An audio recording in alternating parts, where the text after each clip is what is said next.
distinguished guests, welcome Sayın misafirlerimiz, programımızın ikinci gününe hoş geldiniz. Türkiye-Afrika İş Forumu'nun ikinci gününe hoş geldiniz. Panelimize de hoş geldiniz. Panelimizin başlığı yeni normalde yatırımlar yapılması için beyin fırtınası. Benim ismim Doktor Uğur Erdoğan. Ben iş strateji uzmanı olarak çalışıyorum. Aynı zamanda İstanbul Üniversitesi İş İdaresi departmanında da akademisyen olarak görev yapıyorum. Yüzyıllardır Türkiye'nin çok yakın ilişkisi olmuştur Afrika ile. Özellikle de kıtayla olan Türkiye'nin ilişkisi son 10 yıllık dönemde ivme kazandı. Günümüzde 42 büyükelçiliği var Türkiye'nin Afrika'da ve bu büyükelçiliklerin 28 tanesi de son 10 yıllık dönemde açılmış durumda. Aynı zamanda ekonomik ilişkilerle ilgili faaliyet yapan DEİK, Dış Ekonomik İlişkiler Kurulu da 35 iş konseyine sahiptir Afrika'da ve bu konseyleri Turkey is one of the main gateway for Africa. Turkish Airlines is flying 39 countries and 55 destinations in Africa and more than any airline in the world, and making the Turkish Airlines the major international airline in Africa. Not only carrying passengers and also carrying air cargo for African countries. The total value of projects undertaken by Turkish companies across Africa reach $70 billion today.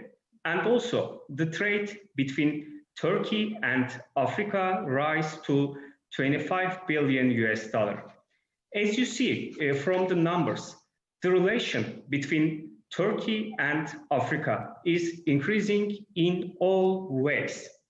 But I have to mention that the relationship between Turkey and Africa is not focused on business profit.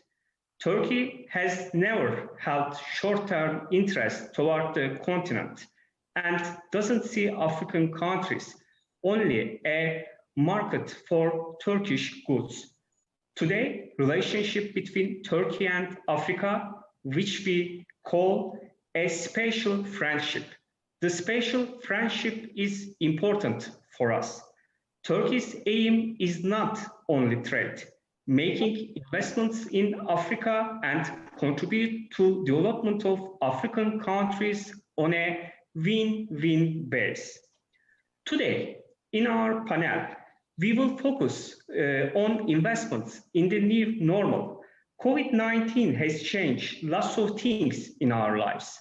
Also, the businesses has changed.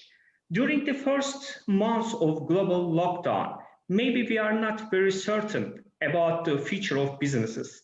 But today, we are able to make strategic plans and strategic forecasts about future, both in global business and African business. During this pandemic, dynamics of lots of industries change. Sustainable development goals gained importance worldwide. For example, infrastructure, agribusiness, healthcare became more important, and also industries went digital transformation. Today in our panel, we have very valuable, distinguished panelists, and I want to introduce them to you. Rob Whittigan, CEO and founder of Asoka Insight, Mr. Fuat Tosyalı, he will join us half an hour later, chairperson of board of Tosyalı Holding, Agnes Gitao, managing partner at GBS Africa, Mr. Opoyo Ofarikuma, acting chief operating officer at Africa 50, Mr. Aziz Mübarek, co-founder of Africa Invest, and also he will make a valuable presentation in this panel, Greg Cohen, Chief Communication Officer of Asoka Insight.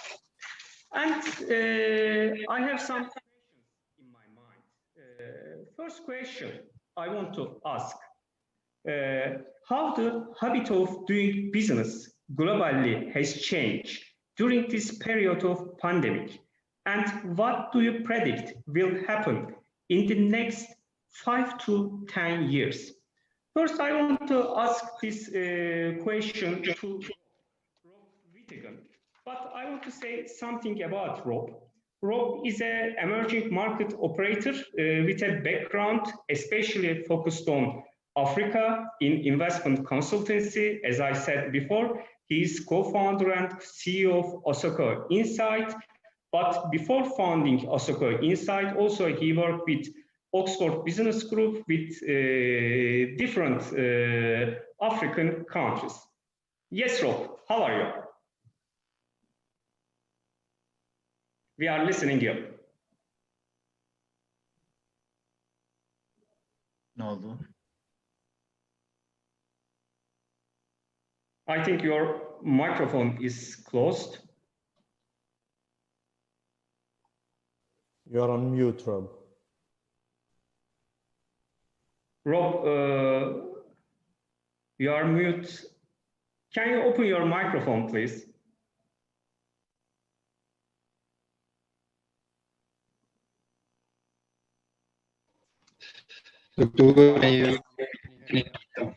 Yeah, we can hear you now. Yes.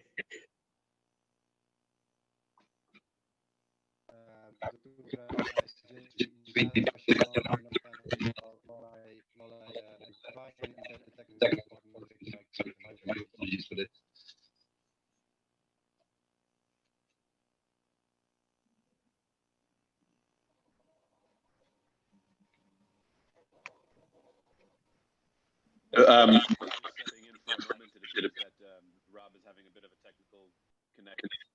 Okay, then we can do If we can pass along to the next. Continue with Agnes, then turn to Rob. Okay? Okay. Hi, Agnes. Same question for you.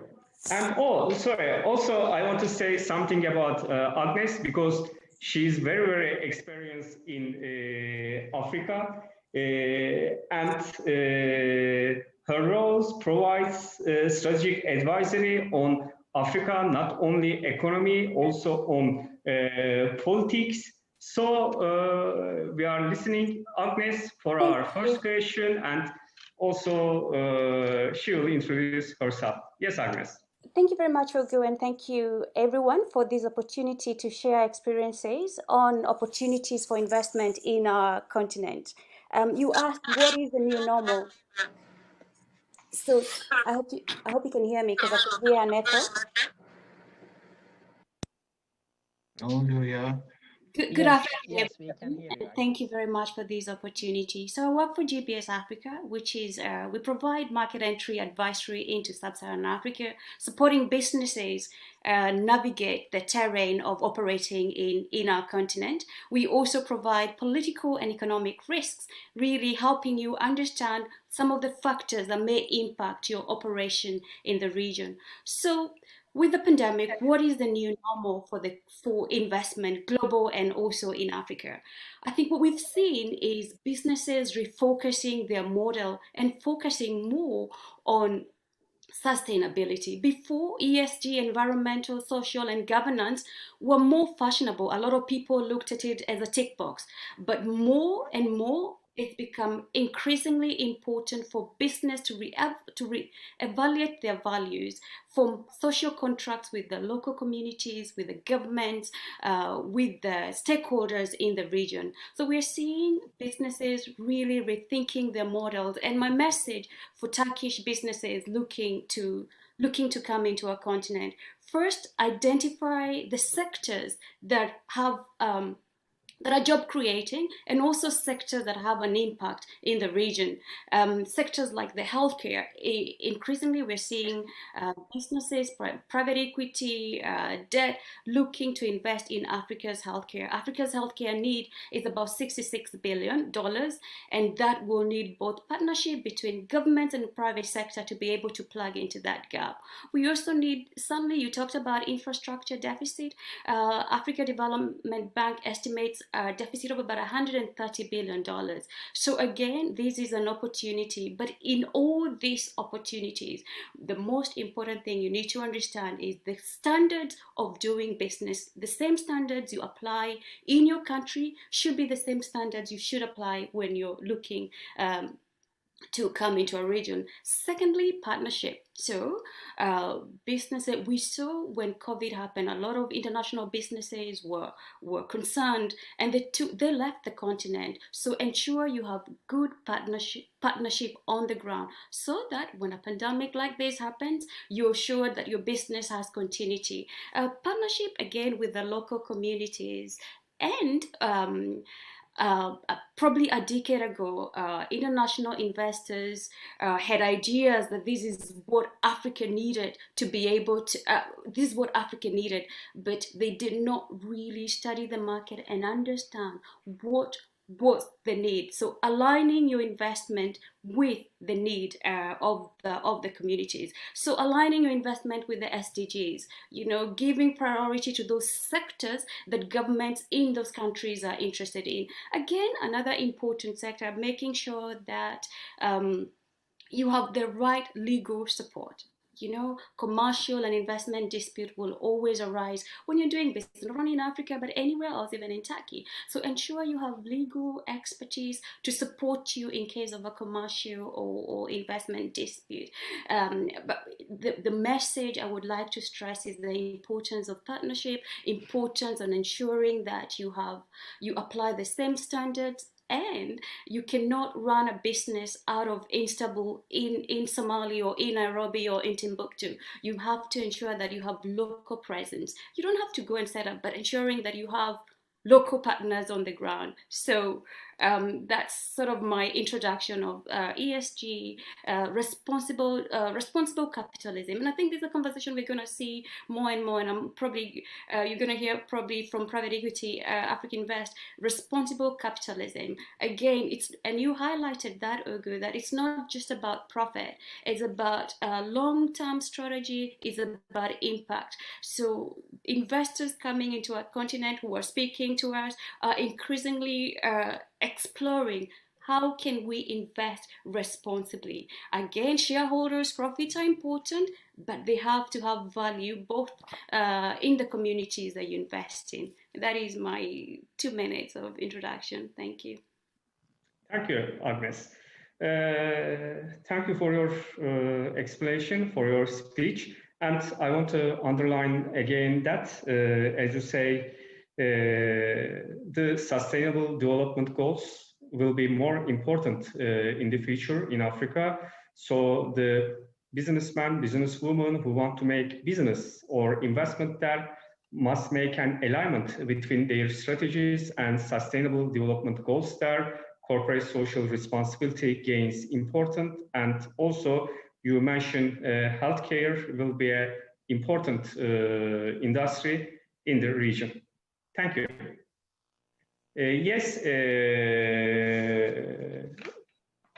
Yes, Rob. I think the microphone is fixed. We are with you again. Oh, sorry. By the way, there is Turkish, French, and English translation of this panel, so you can listen this panel in these 3 languages. Yes, Rob. Thank you, Dr. Ugo, and my apologies for earlier technical difficulties. I believe you can hear me fine now. Good. Okay.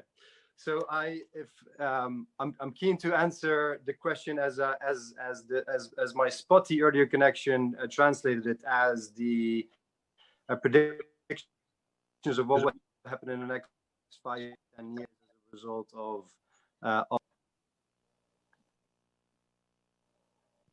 is that the question? Sorry, I think you have a problem with the microphone again.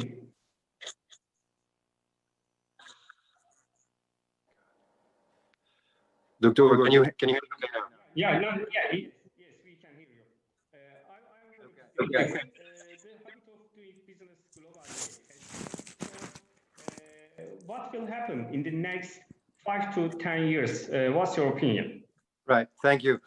I'll jump straight into it. I mean, I think the critical development that we've seen over the next few months, which will stay for certainly the next 5 to 10 years to come, is a digital transition that was already happening pre-COVID, but during the last 5-6 months has really taken a massive acceleration in terms of adoption by the private sector right across the continent. We're talking about the way humans interacted with each other, the way conferences have been organized, the way business meetings have been organized, the way due diligence investors or the way investors conduct due diligence on investment opportunities. Obviously, in a time of the global pandemic, in a time of travel restrictions, in a time of social distancing, we've had to scramble to find digital options, digital alternatives to keep doing these essential activities, to driving business across the continent. These are, and we're starting to find comfort with the alternatives that we are adopting, among others by conducting conferences in a virtual way. Those are developments, certainly from Asoko's perspective, that are here to stay. We do not see a return to hundreds, if not thousands, of people traveling for a 2-3 day business event across the continent. Not just because social distancing guidelines may or may not allow it. I think this time has given people a reason to rethink the way they allocate their capital and their time as far as human interaction is concerned. I think a lot of this will shift eventually to long-term digital solutions.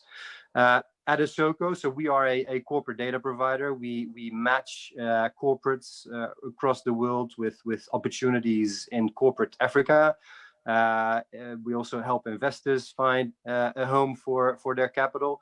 We've been at the crux of that digital transformation, where obviously a lot of the companies that we collect information about and that we identify investment or corporate trade opportunities in have come to us with the question: how can we now engage with your clients that we would typically meet in an analog physical fashion? We as a company have very quickly brought digital solutions into the market, deal rooms, platforms where both sides of the table could communicate with each other. In fact, later on, my co-founder will go in a little bit more detail on what that solution looks like. I think that's very much a parameter for where business is going on the continent. Really, that application of digital interaction where it is possible, where it is relevant, and where it has long-term value. The second development that I see is a shift in supply chains, both the ways in which corporates across the continent are bringing in goods and services, as well as the opportunities for corporates across Africa to participate in global supply chains.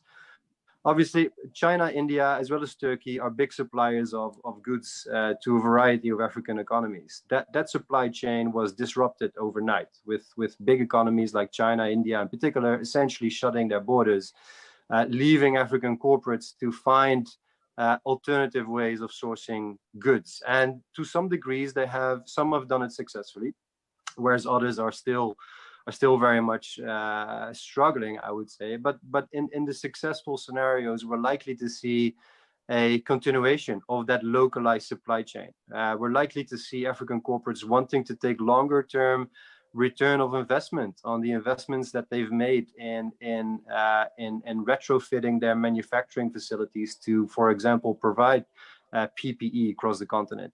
We're likely to see a stronger scrutiny or a stronger value attached to the implementation of the free trade agreement. We're likely to see a higher value attached by African corporates, by suppliers that sit outside of the quote-unquote traditional supplying countries like China and India, which I think is a big opportunity for Turkish corporates. And finally, we're likely to see opportunities for African firms, particularly firms in North Africa with proximity to Europe, to tap into global supply chains of your multinationals based out of Europe and surrounding continents. Think of the pharmaceutical industry in particular. There are plenty of reasons for pharmaceutical manufacturers across from Morocco through Egypt to tap into the supply chains of multinationals that would have otherwise sourced their goods from Far East Asian countries. That is also an opportunity that African corporates will not be quick to walk away from, and that I see as a core pillar of growth for the next 5 to 10 years. Thank you, Dr. Uru. Thank you. Thank you for your valuable contribution to the panel, and especially the things about digital solutions.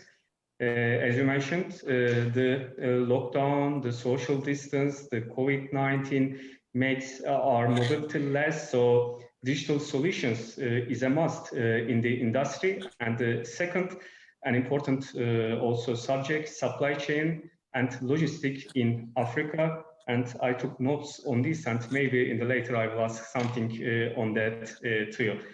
Thank you, Rob. And our third panelist, Opoyo, I want to introduce him to you. He's an infrastructure specialist with over 30 years of global experience, and he's Chief Operating Officer of Africa 50, a company headquartered in Morocco, and he focused on early stage project development, equity investment, and global mobilization of capital investments in Africa. Yes, Opoyo, same question for you. In this pandemic, in this post-COVID-19 area, what's your expectation about global business and African business in the near future? Thank you. Thank you, Dr. Erdogan. I think first thing I would like to just do is to say what a pleasure it is to be on this panel today, especially in this Africa forum. I've had personal experience myself, as I said when we previously of doing business and working in Turkey. I was involved in the team that the Izmit project in Kocaeli province in Turkey. This is going back to the late 90s. We built the Yuvacık Dam and various power stations. So, you know, I think Turkey is a great place to do business. Now, in terms of looking at where we currently are, the impact of COVID on Africa and what will happen in the next maybe 5 to 10 years, I think a starting point should be looking at actually what that impact has been. If we're going to solve a problem, we need to be clear about what that challenge or problem is. So if you look today at where we are in Africa, I mean, the African Development Bank, for example, has estimated something between $22 billion and $88 billion loss in GDP to Africa. The lower end being the best case and the upper end in loss being the worst case. AFDB has also estimated between 0.7 and 2.8% GDP contraction in 2020. All of this pointing towards a likely possible recession in 2020 as well. I think this would be the first major recession in Africa for about 25 years.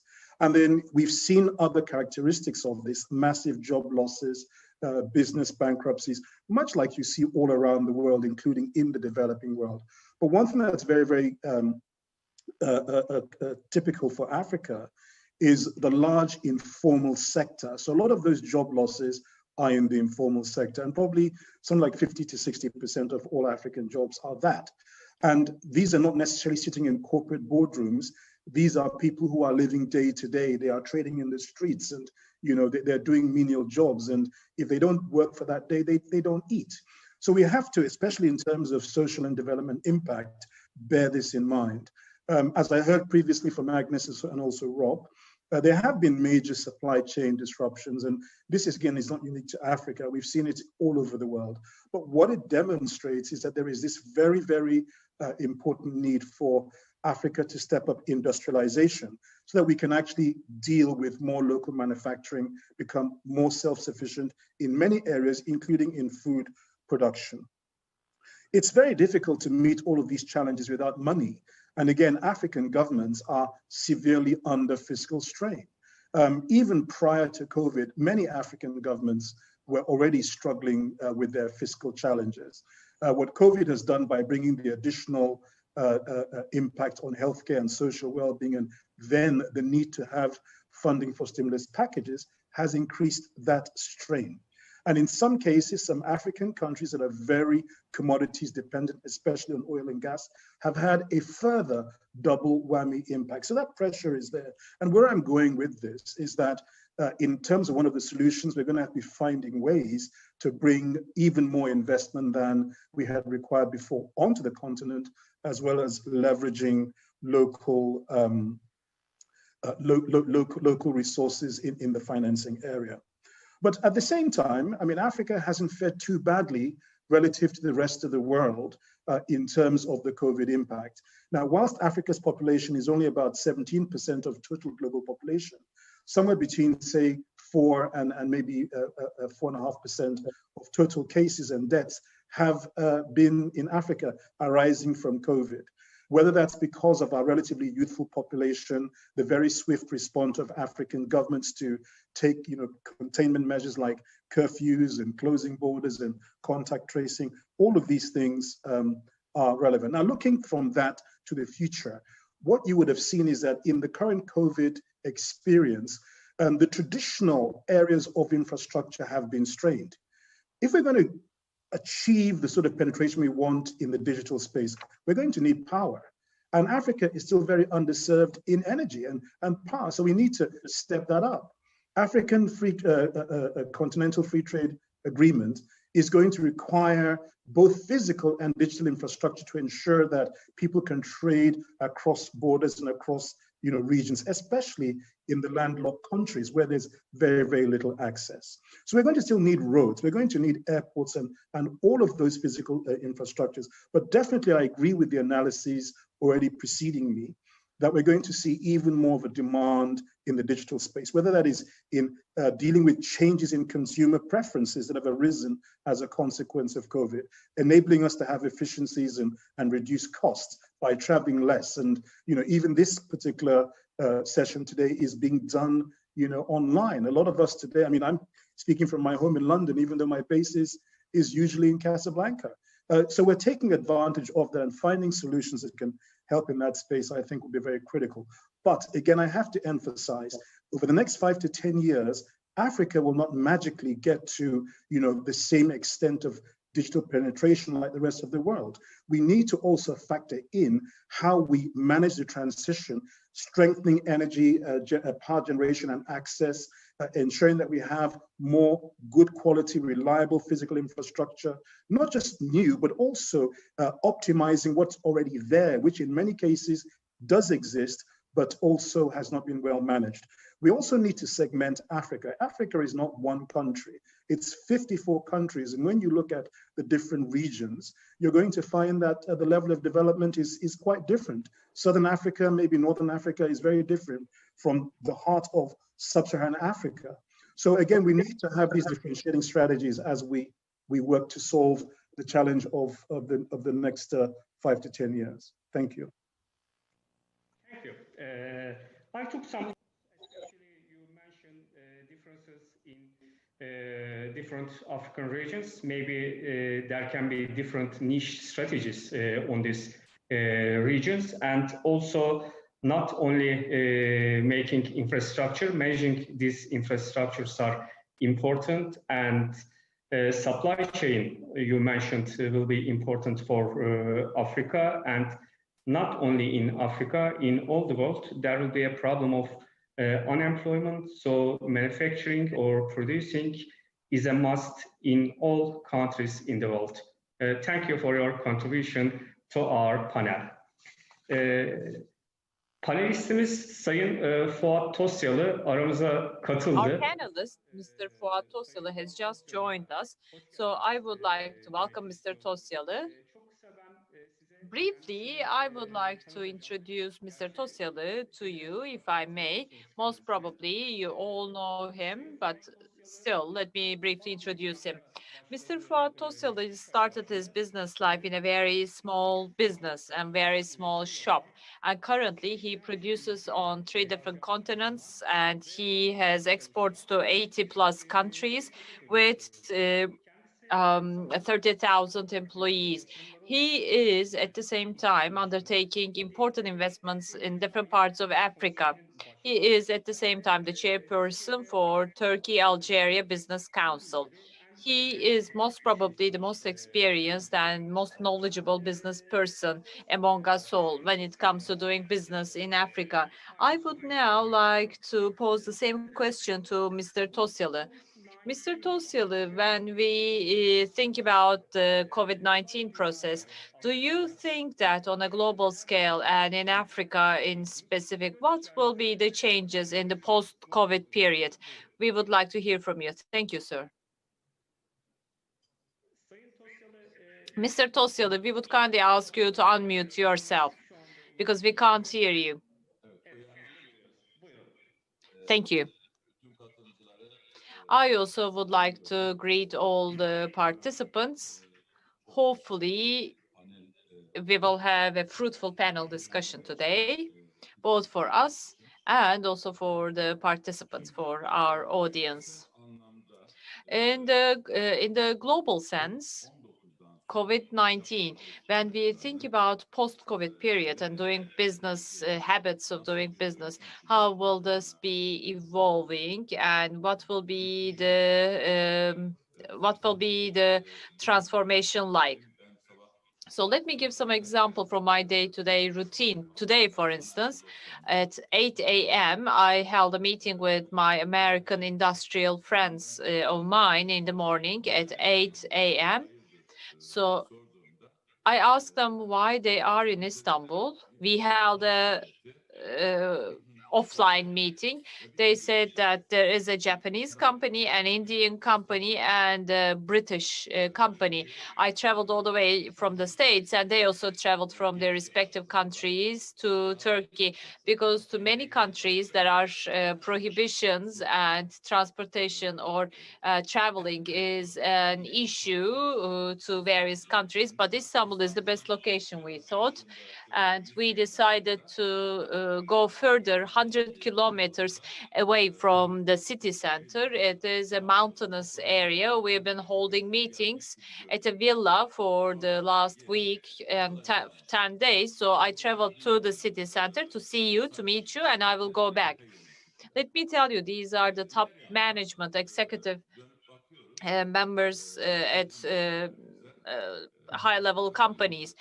We also take a look at our tourism resorts. Our hotels are all full, 100% capacity. We are receiving and hosting tourists from different parts of the world. So I'm an industrialist myself. This is my business. I only do production of steel. That's what I know. But when we take it from Africa's perspective, along with COVID-19, I would say that, okay, distant meetings and teleconferences, video conferences are very easy to hold these days. We have enhanced our habits, developed our habit of using them. Maybe we should have developed these skills in the past because we already had the infrastructure. All companies have the infrastructure. Even to the furthest countries on African continent, we know that this infrastructure is available. So we didn't used to use that much, but along with COVID-19, we have started using them more and more. But then again, this is not enough. When we think about COVID-19, we can see that Africa may turn COVID-19 into an opportunity, just like in the example that I have given. If there are specific locations on African continent that fastly and quickly make themselves ready to host business people from different parts of the world, just like a trend. Just like a trend, everyone is closing down flights. Why are you flying? Why are you stopping the flights? Rather than stopping the flights, you should take your measures and you should make sure that you utilize these opportunities. These are opportunities. So you should invite people, saying that, come to us, visit us. You will find all the facilities at our place in our country. Whichever country is claiming that, that country will be one step ahead of others. Why are we able to bring together so many business people? They are not coming. They are not coming without taking measures. They are conducting their tests. They are taking the measures. If you have your test, COVID-19 test conducted, and if you go through a supervision and if you go through the controls, these business people will have eased in adapting themselves to the ecosystem. What I see here is that this is what we have to do today, but in the next 5 to 10 years, there are things that we have to do as well. When we say Africa, Africa is composed of 54 countries, one of the previous speakers said. So it's a continent composed of 54 countries. It is a huge continent. It is quite large from one end to another. The flight takes 8-10 hours, even more maybe. And just imagine 54 countries that have their particular cultures and specific characteristics. There are some with similar cultures, but then again, they are all riches of the continent. We have to make sure that these riches of the continent are presented, are put forward, especially now that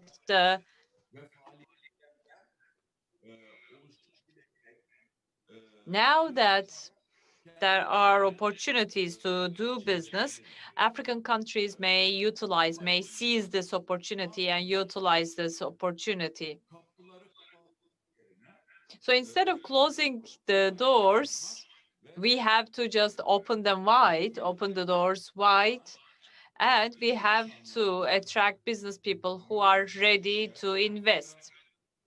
So African countries should invite investors and potential investors so that these people settle in and they explore and discover the opportunities in Africa. Let me give you a simple example. Our facility in Algeria is exporting to so many countries these days during this pandemic process. They have increased their exports activities. They're doing more exports than ever. Why? Because be it in Europe or Canada or the US,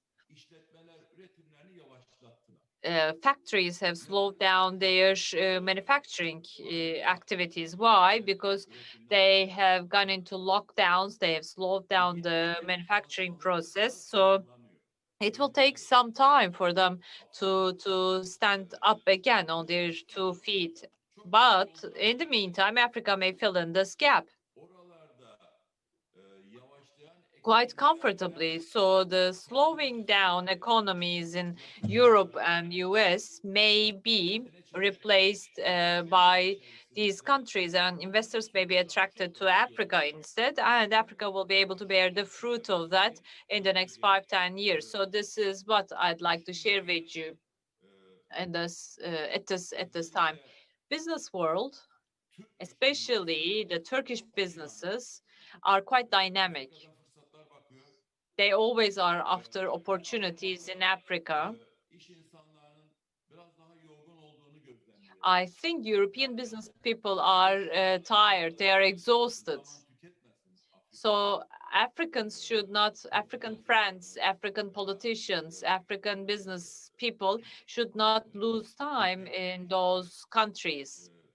Political leaders also should not lose any time there, because instead, they should focus on finding ways and means of attracting Turkish investors, because thanks to their relationship, thanks to their skills from Asia, from China, there are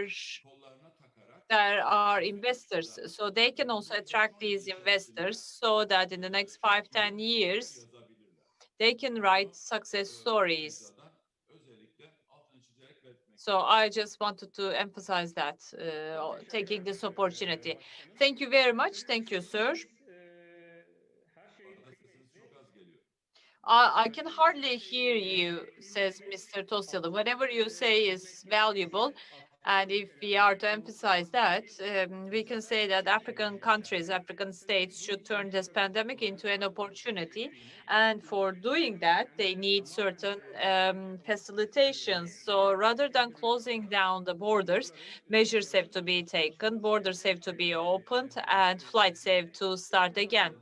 You emphasize that, and you also refer to the fact that Turkish business people, when compared with other business people, are more enthusiastic and are more motivated in doing business with Africa. Thank you very much for your valuable input. So in the next round, we'll be together again with you. Thank you. And now our other panelist, Mr. Aziz Mebarek. Aziz is co-founder of Africa Invest, a leading Pan-African private equity and debt fund. He has over 25 years experience in the industry. Also, he is co-founder of Africa Venture Capital Association and member of LASO think tanks and CDAs in Africa. Yes, Aziz, we are listening you. Same question for you. What's your expectation after this COVID-19 in this new normal area for global and African business? Thank you. Thank you, Dr. Erdogan, and glad to be here to share my experience in the African investment field. You mentioned it. We are around for over 26, 27 years and active in different parts of Africa. And some of the panelists have rightly mentioned that Africa is not one environment, but it's different environments depending on the geography in which you operate. But I would like to stress first that what's going on globally, I mean, first reaction in Africa is defensive. I mean, and my daily bread and butter is to defend our companies from the difficulties in which they are going through, just because their markets are shrinking in all parts of the continent, because of the fact that most of the banks are defensive now and are not providing with the right means for these companies to operate. And because unlike what happened in many Western countries, governments in Africa have tried to provide, I mean, with relief facilities in order to help our companies have the working capital needs, which is needed for them to bridge the gaps they were facing. But in most cases, I mean, this did not happen at the level of which was required by the pandemic. And this is why I think that for me, the first thing which I wanted to highlight is that there is a global responsibility here at the level of international finance institution to continue to help the continent with type of blended finance, to continue to support the financial sector in Africa in order that this sector continue to bring the needed financing to the African SMEs. I would like also to say that I fully agree with what has been mentioned on the fact that there are opportunities, that I mean, most of the companies now are going seriously through the SDGs, that most of the companies and through their plans to reduce their costs are working through digitalization, and this is not talk, but this is facts. And this brings a lot of opportunities in the continent, but some challenges which I would like to highlight. And the representative of Africa 50 has mentioned, Mr. Opoyu has mentioned that I mean, different investments should be made in the African continent on the infra side. But we need to mention also that, I mean, because of the challenges which our governments are facing on the budget side, I mean, our governments are not able to make this investment. And this is why, for me, it's very important that our governments are aware about the necessity to open more broadly, I mean, to PPP, private public or public-private partnership, and this open to some opportunities which big conglomerate and companies can take advantage of. I can mention that, for example, data center is a big theme now in Africa. Private hospital is a big theme in Africa because our governments are not in a position to fund the needed infrastructure in the continent. Also, education is an important need in the continent. Energy is an important need, and when we mention data center, we mention the needs of energy, and this is something which we are in need of. And for all these different fields, and we can really give a number of fields in which we can see opportunities, and we have as investors engaged in, we think that the way to tackle this opportunity should be slightly different. I mean, from investors coming from abroad, including Turkey, and I agree on the fact that you have a very dynamic private sector. But this private sector should look at this opportunity in terms of partnership. And for me, this is the right time to start really assessing these opportunities in a serious way. And for me, one word just to mention that I've seen a lot of brilliant Turkish company coming to Africa to trade, but I think, and Mr. Fuat has rightly mentioned it, I think that it's the right time to combine trade with real investment in the African continent, because it has been said that we need to work on shortening the supply chain. This is the case for Europe. Rob has mentioned it, saying that this will create some opportunities for North African companies, and he mentioned the pharma sector, and we are one of the operator into that field in many countries in North Africa, including Algeria, but Morocco, Egypt, and Tunisia. But it's also the case in Africa, in which, I mean, you could think that many African countries, even I mean, local land African countries, would look for shortening, I mean, the supply chain. And this is why I would like really to promote this idea of combining export with local presence through investment into this country. And as a matter of example, I'm now talking out of our office in Paris. We have set up a fund in Paris which provide equity to European companies, helping these companies to make their investments in Africa. So instead that these companies are just exporting part of their goods in Africa, these companies are also setting up factories or operations in Africa in order to make the right mix between export and investment. And this is what is needed in Africa. And let me make the advocacy of the continent. We have a lot of challenges, and what we need now is not just having the right good at the right price, but we need also to create jobs in the continent. And this is not defensive, but it's also an opportunity for your country and for many companies who started thinking about Africa as a place to be for production. Thank you. Thank you for your speech. And as you mentioned, Turkey's aim in the continent is not only trade. Also, it must be investment, making investment in African countries, also creating jobs for people and to solve supply chain problems, especially in landlocked countries, which is hard to reach with classical export ways. And one other thing you said, public-private partnership. In public-private partnership, Turkey has a great experience. And I think this experience is an asset to African countries in the future collaborations. Thank you. Now, the second question. In second question, we will talk about digital transformation. You know, digital transformation, you read lots of articles, news about this in the world, in today's world, especially in this post-COVID-19. So what you think? How companies align their strategies with this digital transformation? Yes, same question. I think the first question to Rob. Yes, Rob, we are listening to you. Thank you, Dr. Erdogan.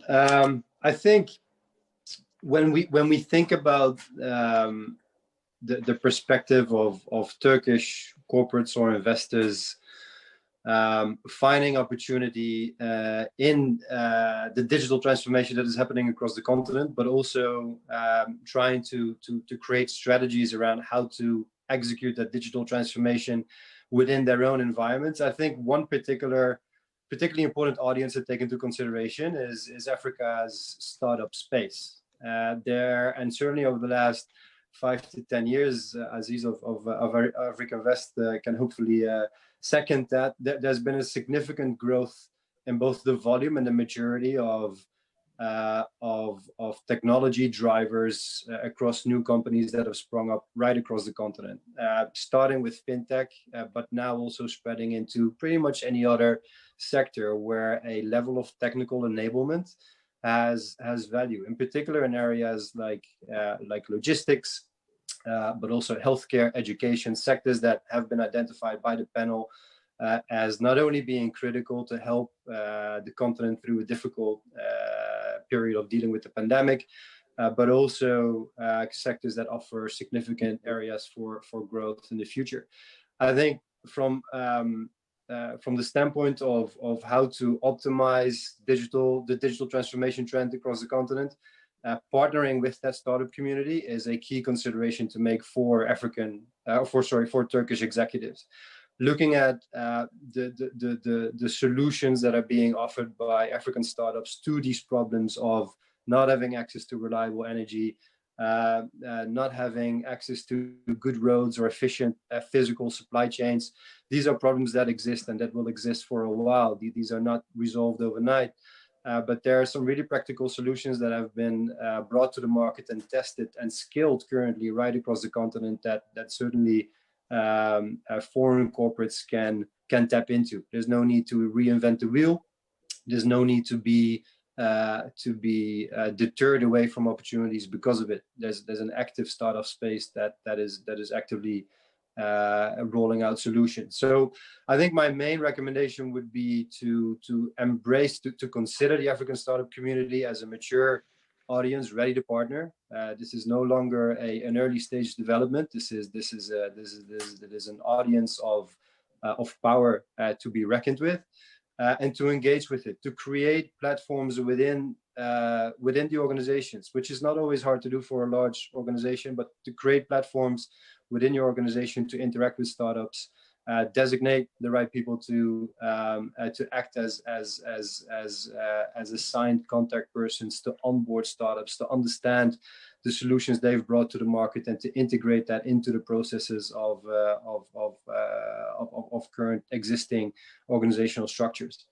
That would be my biggest recommendation, Dr. Erdogan. Thank you. And you mentioned, especially in logistics, healthcare, in various industries, digital transformation will be important and maybe a must in the future. Thank you for your contribution. Evet, Sayın Tosyalı. Yes, Mr. Tosyalı. I want to ask you a different kind of question, really. In response to your first question, while you were explaining, I thought of many things. For years, you've really gotten to know Africa very well. Can you share your experiences with us regarding this very short question? As of the time you first invested in Africa, what were the difficulties you encountered? How did you overcome these difficulties? How did you just not give up? Because, you know, sometimes for businessmen and investors, the most important thing is, you know, some people may just be deterred in the slightest trouble. How did you manage all this in Africa?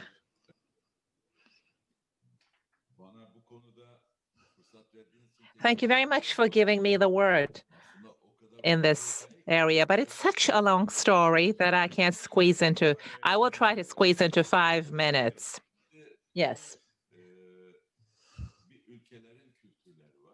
There are the cultures of countries, and of course, companies have cultures. To do business, we go to a lot of countries. Of course, the biggest investment of ours is in Algeria, but we are also starting a big investment in Senegal. We are forming an economic zone, and we're going to be starting steel production in Angola. We have an investment from the mine to steel, the end product. We have investments in Europe. Now, in all of these investments, the common topic is known. Of course, country administrators, the people that we encounter with, bureaucrats and politicians.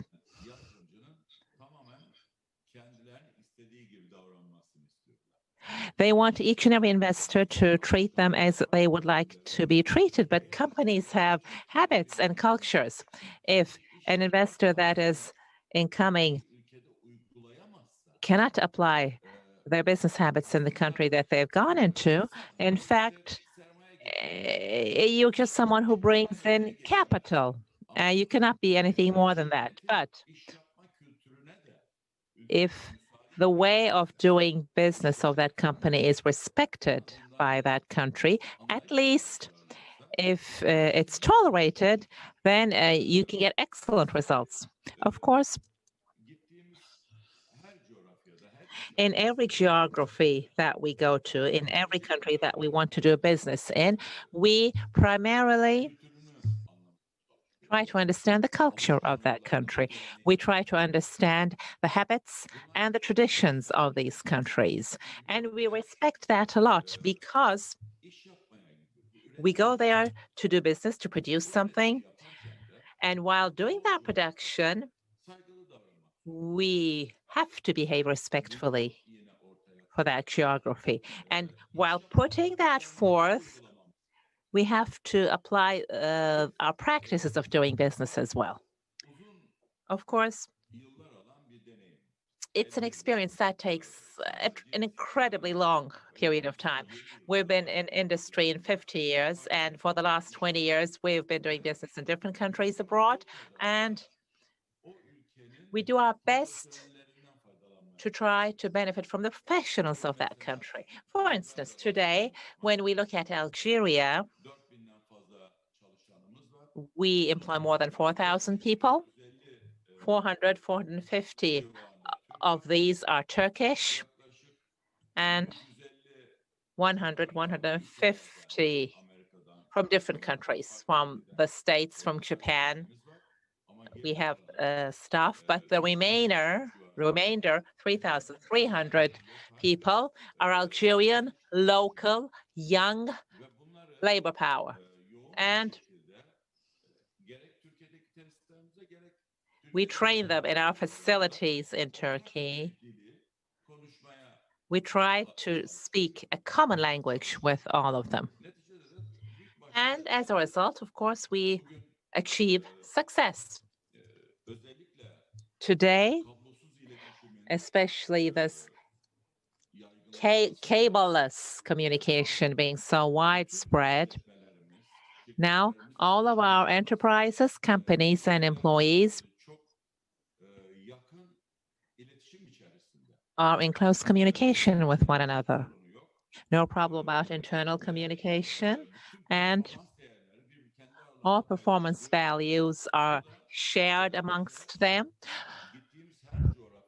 And every geography that we go to, we're not just industrialists that produce, we also transfer technology, and we plant the seeds and form clusters around those.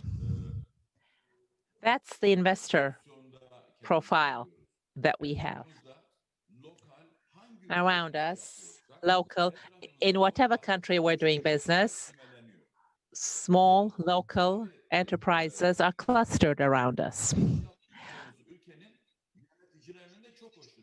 And the managers of the country that we're doing business in like this a lot, because investor is not someone who just brings in money.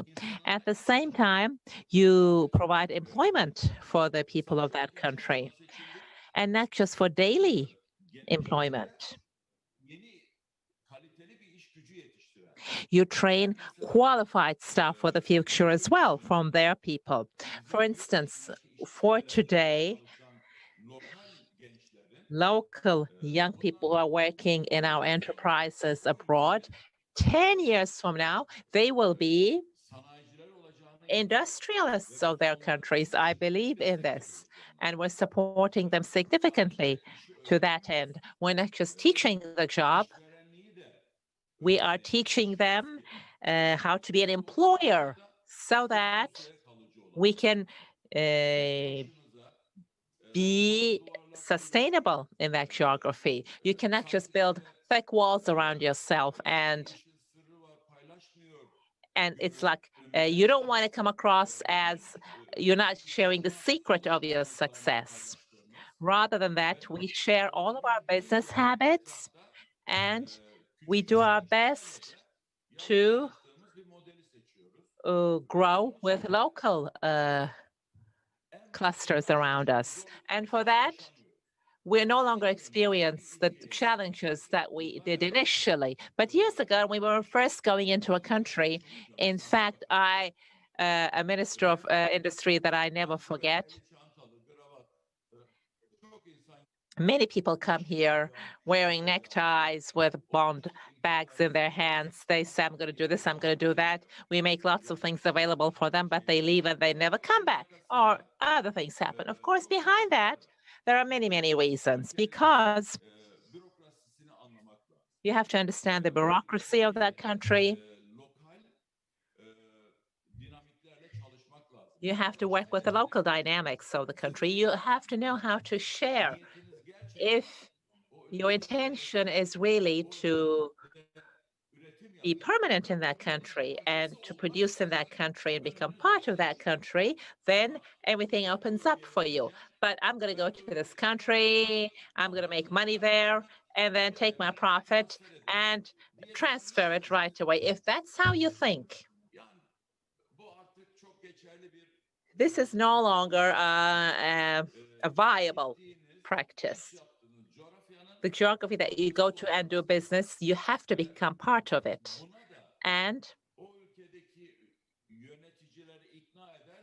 if you can convince the managers of that country, believe me, you will have more privileges than the local investors of that country. Based on my experiences, I can easily say this. Thank you very much, Mr. Tostielo. Of course, while you were speaking, I took down certain notes. Some things that you said were important for us, especially being long-term. When you go to a country, it's not just staying there for a while, make a certain gain and exit.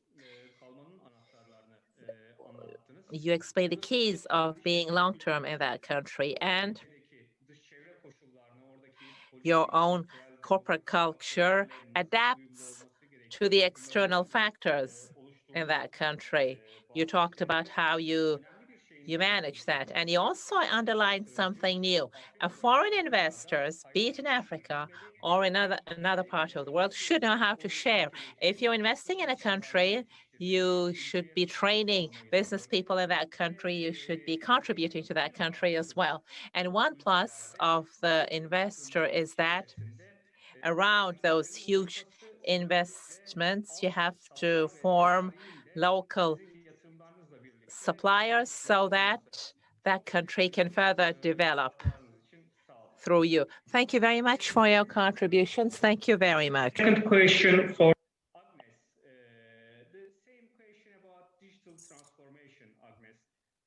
What do you think? How we can align our business strategies with this digital transformation? Yes. Thank you very much.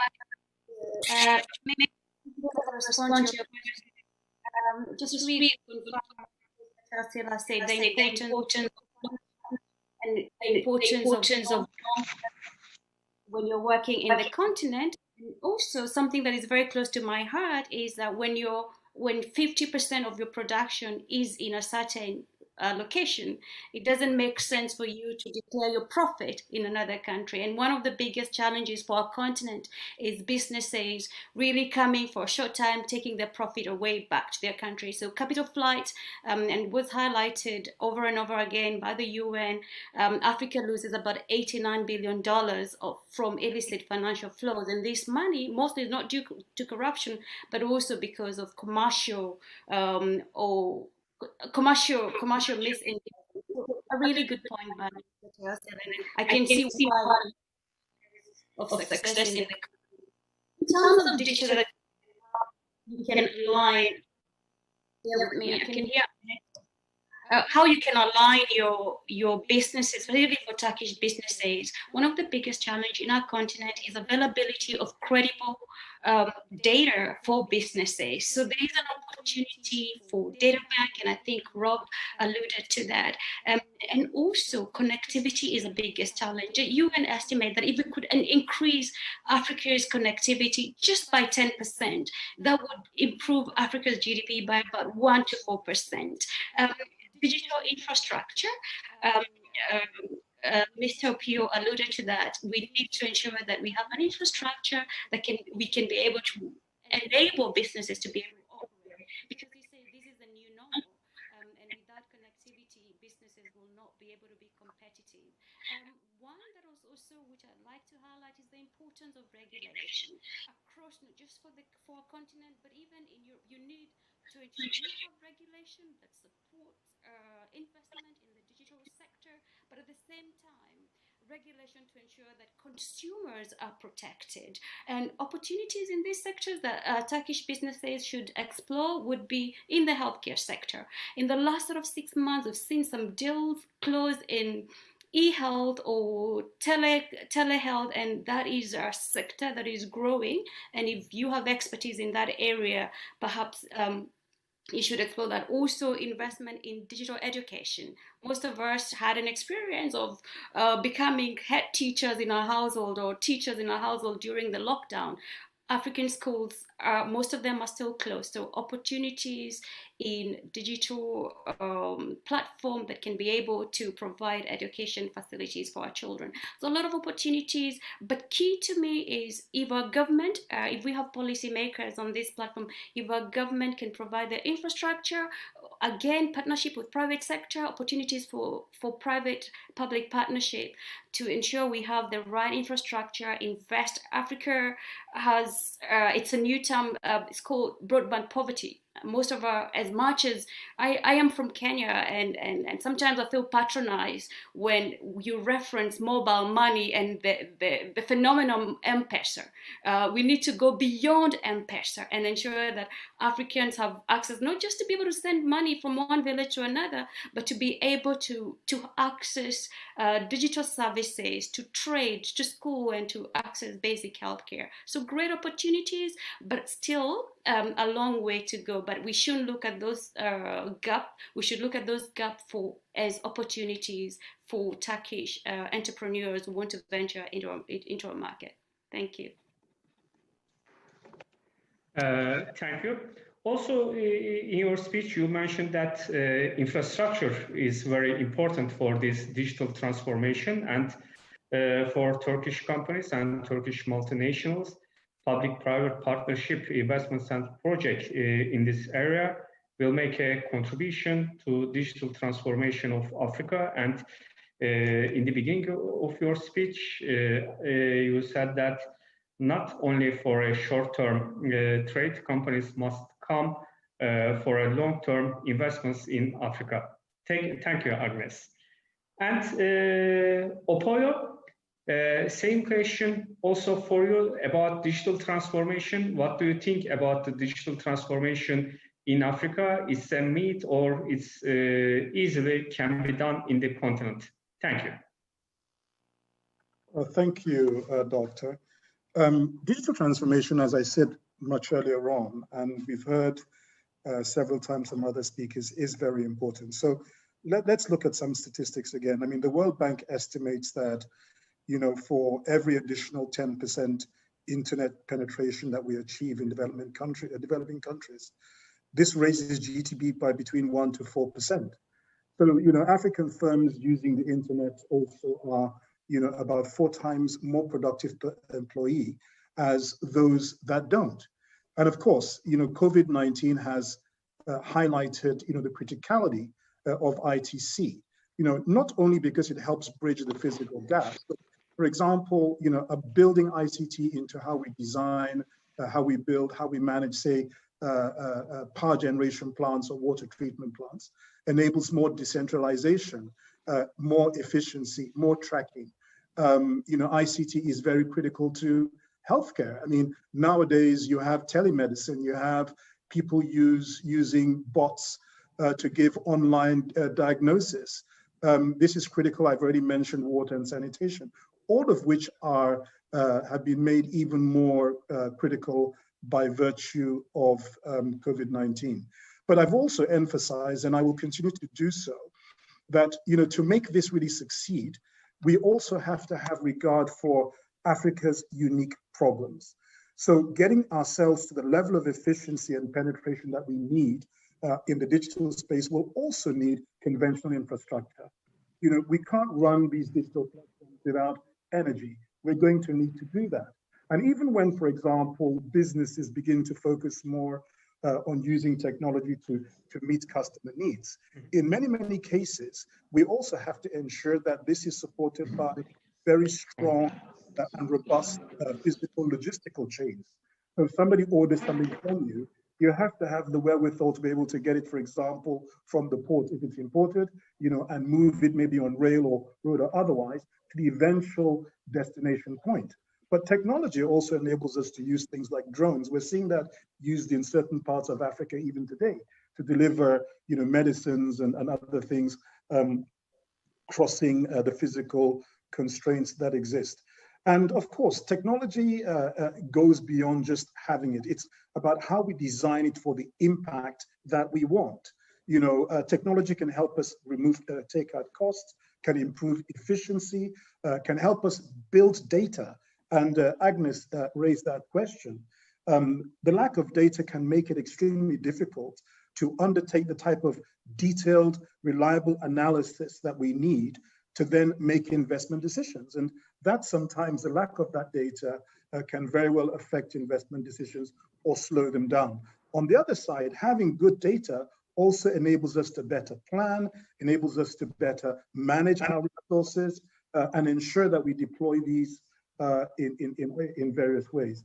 Now, I want to reinforce, and I very much liked what Mr. Tosiali talked very much about the opportunities in Africa. And I think this is really critical. We often look at the downside. Africa has this perception, and I would dare say sometimes misperception, you know, about the risk profiles. But seeing Africa as an opportunity, it is a continent where we are massively underserved, not just in infrastructure, albeit that is my specialism, in many other areas. So being able to begin to visualize how we can tap into those, we can provide capital. We definitely need capital, and I'm with Agnes there. We see capital flight. Unfortunately, that has become a pattern. But we mustn't also forget that there are tremendous capital resources on the continent. There's something like about $800 billion of long-term savings in pension funds and insurance funds and sovereign wealth funds on the African continent, which if we can catalyze that investment together with foreign investment like from Turkey and other countries, this will be a very good thing. Public-private partnerships are a very good way of being able to harness that capital. And strongly, yes, we support that premise that it's not about just bringing hot money in and taking it out. Take a long-term position. When you look over the long term, especially in infrastructure, it's fairly predictable in terms of the cash flows, risk adjusted in many ways. It's a good place, particularly for institutional investors looking to generate consistent yield. So all of these are things that we strongly promote. ICT will remain a very strong force. If you look at the demographics of Africa, something like 65% of our populations live in the rural areas, very much agrarian. You know, there's increasing urbanization, but being able to promote last mile connectivity is also very important. And this is something that I would say that Africa 50 is very, very, very connected to. So one of our initiatives is the Innovation Challenge that we launched, whereby we solicited ideas from all over the world in terms of how we can improve last mile connectivity. We got nearly 700 different ideas, 85% of which came from Africa. So that shows you there's a lot of talent in Africa and savvy, tech savvy as well. We've announced finalists. We're going to announce the winners in November at the AFRICOM event. And Africa 50 itself is going to back some of these with money because we believe that investing is the way. We are also building a technopark in Rwanda, in Kigali. It's called Kigali Innovation City. This we're doing together with the Rwandan Development Board. And you know, when it reaches its full complement, that may have a value of about 2 billion. It's going to have universities, it's going to have incubators and other sorts of systems that support that general ecosystems, startups, etc., that Africa is going to need, not just to connect. Excuse me, Opia, this is a kind reminder about the time. Can you collect your speech? No, sure. No, thank you. I'm just conscious that, yeah, no, not a problem at all. So anyway, look, I've said my piece. I think you've gotten the message. You know, yeah. Digital technology is important. We also need to have complementary infrastructure to support that. There's a lot of good things going on in Africa. Africa is a land of opportunities. We're not saying there aren't some risks as well, but if you see the opportunities and you ensure that you understand, especially by partnering with local institutions, say like Africa 50. I mean, we are owned by 28 African countries, African Development Bank, 2 African central banks. We are very focused and close to the ground. So, you know, working with people like ourselves, we can help to de-risk some of the fears that people have in coming to Africa. So you're most welcome. Come, let's partner together. Thank you. Thank you. You mentioned about importance of connectivity to rural places, and there is a need in this project, public-private partnership, and your contribution was important for us. Thank you. And same digital transformation question for you, Aziz. What's your opinion about aligning business strategy with digital transformation? Thank you. Yeah, I think that, thank you, Dr. Erdogan. I think that many things have been said on transforming, I mean, the current businesses. So I would like to focus on the VC space in Africa, and Rob mentioned a couple of sentences related to that space. And I would like to tackle it through our experience. We have set up a VC fund last October, so less than 1 year from now. And what I can say is that I mean, Africa is really vibrant in the VC space, and you can see that in the African continent, if you map it, you would see that 4 countries are leading the show in the VC space, and I would like to name them. It's Nigeria, it's South Africa, it's Egypt, and Kenya. These are the tier 1 countries, but you have also very interesting tier 2 countries coming to the screen, and I can mention Tunisia, my country. I can mention Morocco. I can mention Rwanda. It has just been mentioned now. I can mention Ghana, Senegal, and a few other countries which are also catching up. And in all these countries, you can see a very good ecosystem which is being in place with incubators, accelerators, link with universities, ability to attract good talents there, good legislation which is evolving now. And you can see that Africa is a laboratory for many types of investments which cannot start elsewhere. Let me mention one startup, South African startup, in which we have approved an investment recently.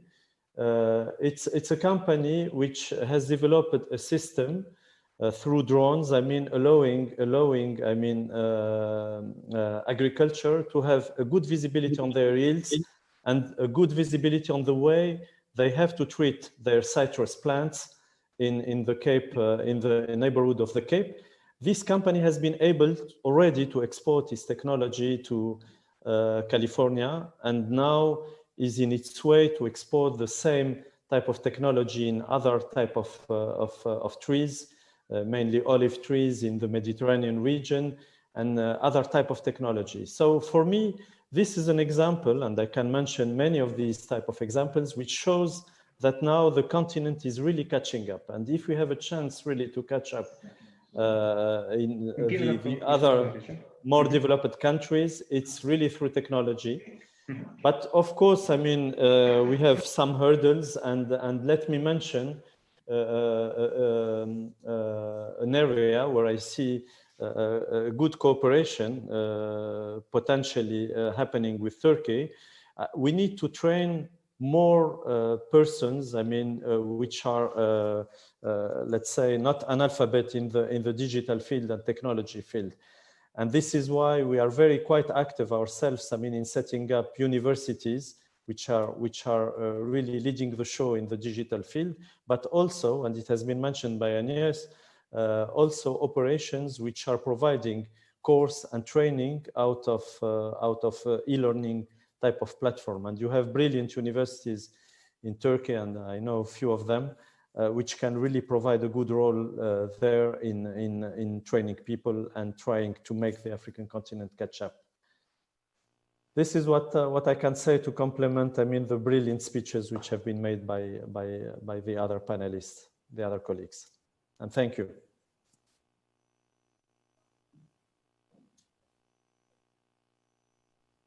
You are on mute, Dr. Erdogan, I think.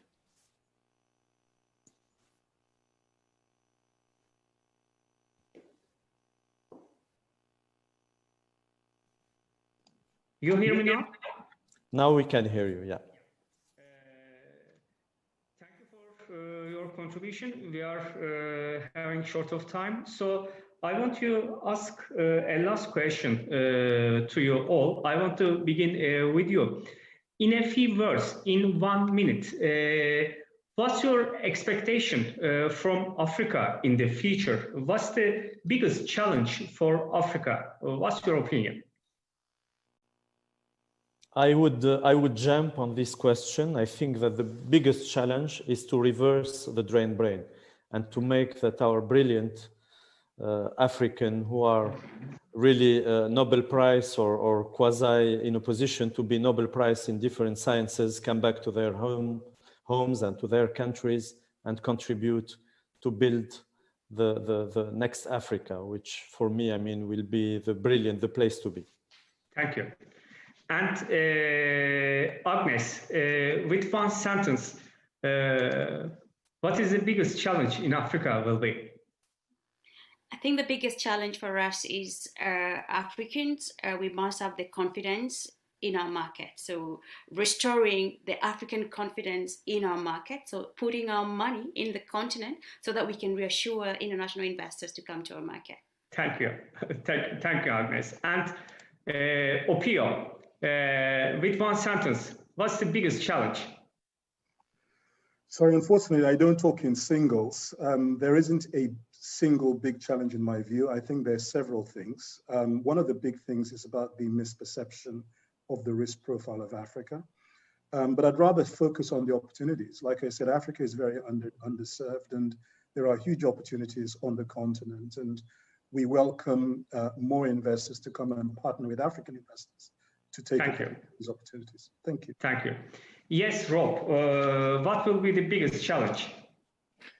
All of the previous challenges are extremely valid. I think the single biggest one from my perspective is and it's been mentioned on this panel, is the lack of data, the lack of good, reliable information, particularly on the corporates in the private sector across the continent, hampering the ability to trade and invest. It's driving up the costs of due diligence and with that undermining the potential. If I can get 5 more seconds, because I do agree with Apuyo that we should be looking at the opportunity, and as Africa has demonstrated over time, every challenge can be turned into an opportunity, and the lack of data is no other. Specifically in an era of digital transformation, I think we're faced with a unique time, a unique instance in time where more data is becoming available, and that can be used to the benefit of Turkish corporates and investors. Thank you. Thank you. Thank you.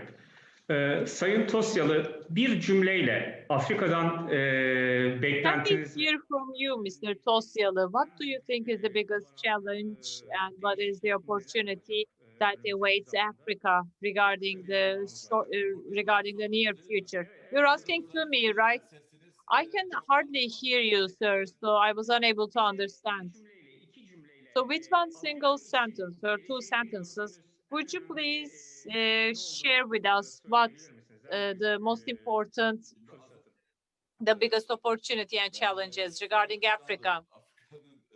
Well, I am jealous of the previous question you asked before me. What's the biggest challenge that Africa faces? So let me answer them both. For an investor in Africa, seeing, well, we don't see any specific difficulty particular to Africa. People are talking about making investments in Africa and talking about the challenges. I mean, don't you think there are challenges in making investment in the US? There are so many hurdles, there are so many difficulties when one makes investments in the US. I think Africa is a geography of opportunities. And all investors in all domains, in all areas, be it finances or industry, it may be healthcare, it may be any other domain, any other sector. No, it wouldn't make a difference. I mean, no matter which sector, if one is willing to invest in Africa, if you are in search of a geography to invest, then your single destination should be Africa. I wholeheartedly say that. I'm so sincere in saying this, that I have many investments in many African countries and states, and I can confidently say that. Do you think making investment in Japan is any easier? Come, I mean, we can come together with investors from all different parts of the world. Go to the Netherlands, go to Germany, go to the US. Do you think having an investment in these mentioned countries is any easier? If you are an investor, then you will come to agree that there are many opportunities in Africa and there are many facilitations. Well, thank you very much, Mr. Tosyalı. We can listen to you for hours, but then again, our time is limited. We have a presentation. Greg is making the presentation. Greg is also from Osaka Insight, and he's an experienced product developer. And now we are listening him. Here you are, please. Thank you, Dr. Erdoğan. I just shared my screen, and I just would like to confirm that everyone can see it. Yeah, I can see it. Okay, great. So thank you, and thank you to the rest of the panel. I think it was very interesting and useful to see the consensus both around the opportunities and challenges. I'll take the next 15 minutes to drive through a particular solution, particularly in line with the data and digital transformation themes that we discussed during the panel, and how Asoko has been the company that both Rob and myself have founded, have been driving this through with global investors in particular, and corporates that are doing business in Africa. So the key issue, and Rob just alluded to this at the end of the discussion, is that access to information to make, and Apuyo as well, to make really analytical, accurate decisions when doing business on the continent is very difficult because of that deficiency in data access and quality. So to address this, we've been employing some technologies and operations in order to aggregate that information as efficiently as possible through a combination of what we call both top-down and bottom-up approaches. From the top down, what's very interesting that we've seen over the years is that the data actually is available. It's just locked in silos across the continent and have yet to be tapped, and because it's very difficult for the corporate and investor communities to access them.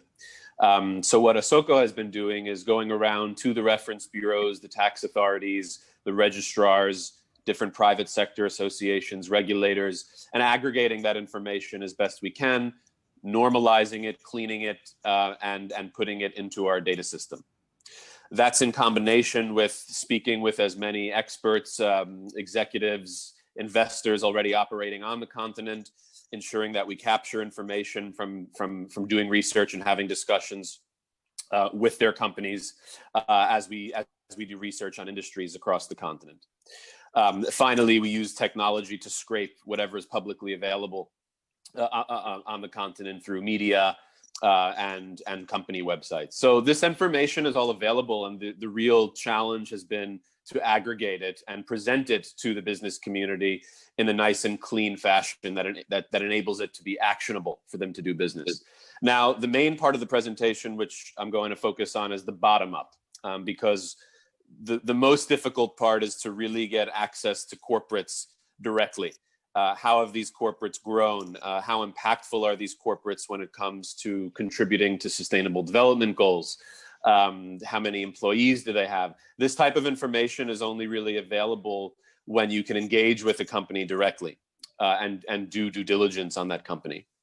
So ASOCO has really been investing in technology that enables digital engagement, especially post the COVID-19 environment, for an investor or corporate, whether it's in Turkey or around the world, to engage with companies across Africa in a easy way that enables preliminary screening, initial introductions for partnerships to happen digitally, which we see as a real mega trend, before you go into the more in-country due diligence, which would be required once that trust is built. So I'm going to proceed with the presentation to get into how we do that specifically. I talked about this top-down approach, and I've given a few examples here where when you tap into these data repositories across the continent, you're able to actually develop some very useful insights when it comes to locations of where certain products are generated. I'm showing an example of Mr. Aliko Dangote from Nigeria, just because he's well known, but where certain industrialists or executives have board memberships, have their portfolio, sit on the board of different companies that may be interrelated to one another, and looking at supply chains and following where producers meet with distributors, meet with wholesalers, meet with retailers. All of this is possible to take a view at from a top-down level, but we also then need to engage with those companies to get the deeper data and insights from the bottom-up level. So if we look at how to do that, what we've essentially done is partner with institutions that are trading and investing in Africa for a very long time, have been established. These are development agencies. The Africa Development Bank has been mentioned. We're working with the UK Department of International Trade, with USAID out of the United States. We're working with Japanese trade and investment agencies, where they have particular goals of engaging with companies in Africa. We promote those goals through a digital interface to companies across the continent, where our database has hundreds of thousands of African companies that are registered and trading entities on the continent. They're incentivized through access to capital to provide their information to our system. So we'll get hundreds of different deal opportunities, whether it's trade or investment, that will go live into our system. That gets vetted, verified. Our team of analysts across the continent will engage with those companies to ensure that we have their audited financial statements, their ownership documentation, etc. Real information that the business community requires in order to make an investment decision in partnering with these companies. And then we will provide that information back to those end businesses in these countries around the world. Which helps them get a strong understanding of who is the universe of players that they could really do business with, and at that point, making the investment in going to the continent and meeting with them.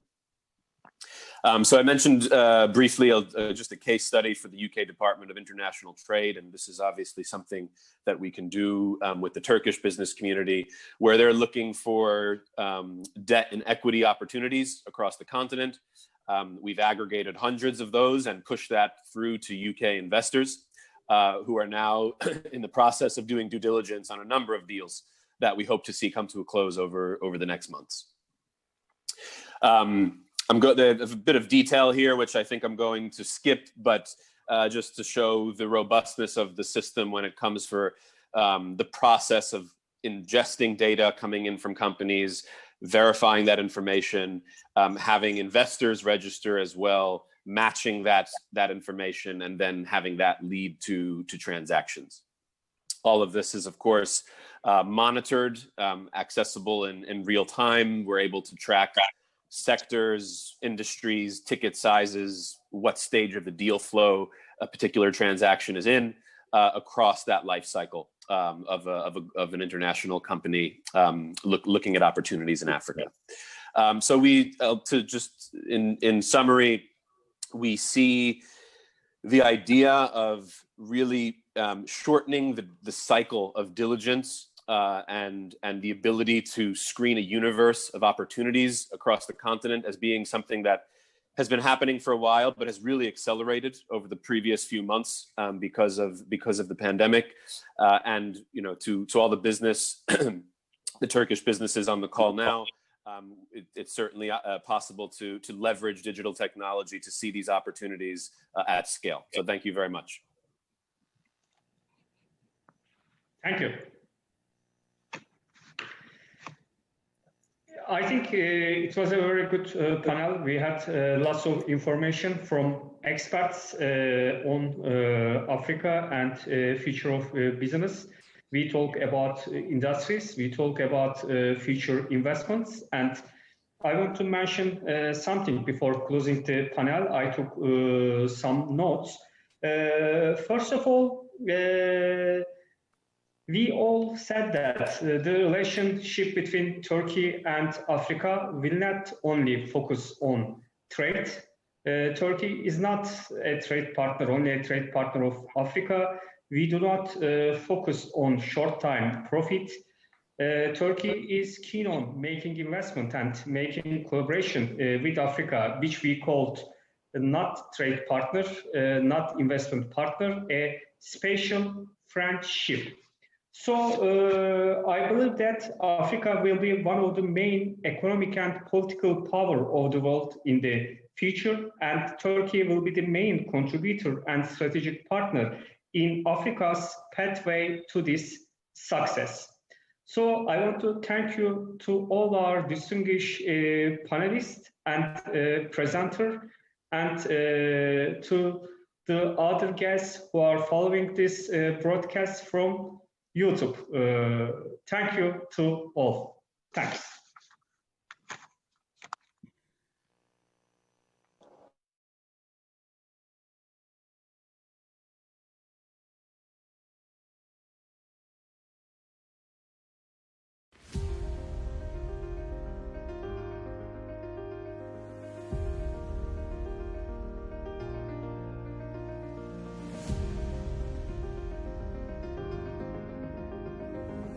Since 1985, we have been pursuing business opportunities throughout the world by embracing this motto: more trade.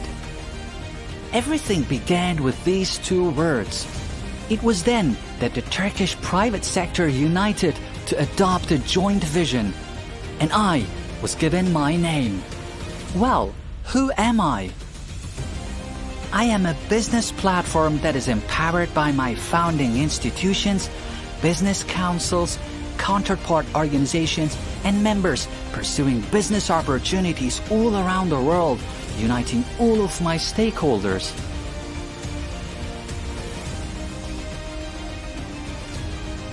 I am DEİK. DEİK has become the locomotive organization of our private sector. 2019, Recep Tayyip Erdoğan.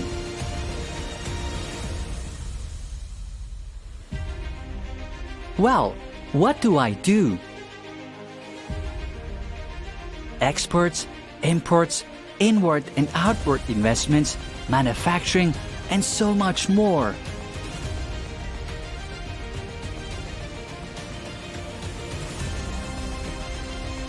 I establish new bonds and relations through business forums, B2B meetings, roundtable meetings, conferences, panel discussions, and summits across the world.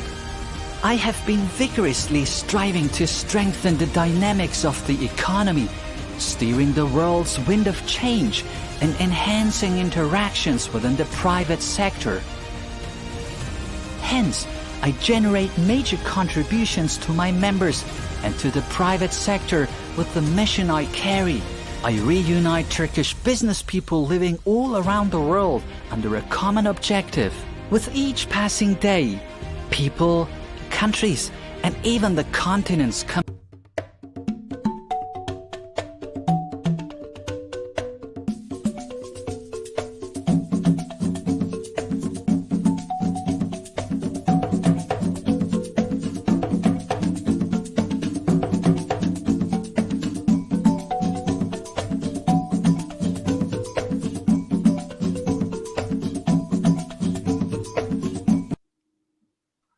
Dear participants, welcome to Turkey-Africa Women Leadership Dialogue. I'm Berna Akyıldız, Vice Coordinating Chairperson of DEİK Turkey-Africa Business Councils and DEİK Togo Business Council Founding President.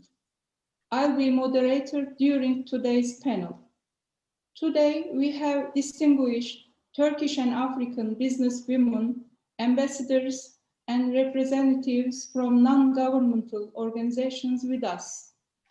We will ask for their opinions and recommendations on building trade, relation between women in Turkey and Africa, strengthening current relations, and increasing collaboration. In order to use our time efficiently, we kindly request all our participants to spend no more than 4 minutes per question. Now, for her opening remarks, I would like to pass it over to Ms. Berna Gözbaşı, board member of DEİK and coordinating chairperson of DEİK Turkey-Africa Business Councils. Here you are, Ms. Gözbaşı. Thank you, Ms. Akyıldız.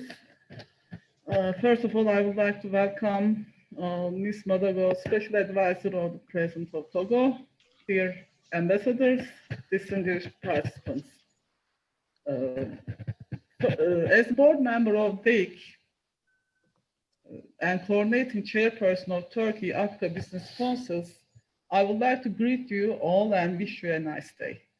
I would also like to welcome you to Turkey-Africa Women Leadership Dialogue panel, which was organized virtually for the first time with participation of His Excellency Recep Tayyip Erdoğan, President of the Republic of Turkey, within the scope of the forum with the theme of Turkey-Africa Partners in Resilience in Post-Pandemic World, and which we aim to gain continuity as a platform. And I also would like to thank the African Union for its valuable contribution to the forum. Today, we host valuable panels and extremely successful names in the business community, non-governmental organizations, bureaucrats, ambassadors, and politicians. At this point, I would like to thank all of them once again for being with us.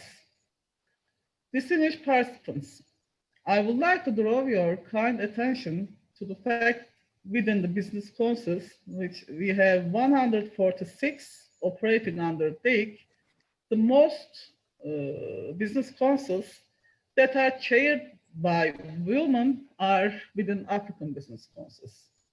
On the other hand, I can proudly state that most of our women ambassadors also are serving in Africa.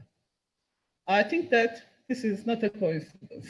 Turkish businesswomen are of a great strength and will take a part of the success of our country in Africa. During my various visits to Africa, I have witnessed that African women are more active in commercial activities. For this reason, being a woman chairing Africa Business Councils, me and my businesswoman friends, which we are 15 in general in DEİK, but like half of us are in Africa Councils, we have decided to start this platform as a first step for the incoming activities. Currently, the population of the African continent is 1.3 billion, and 50% of this population is women. And this is same in Turkey also. African women also make up 62% of economic activities on the continent.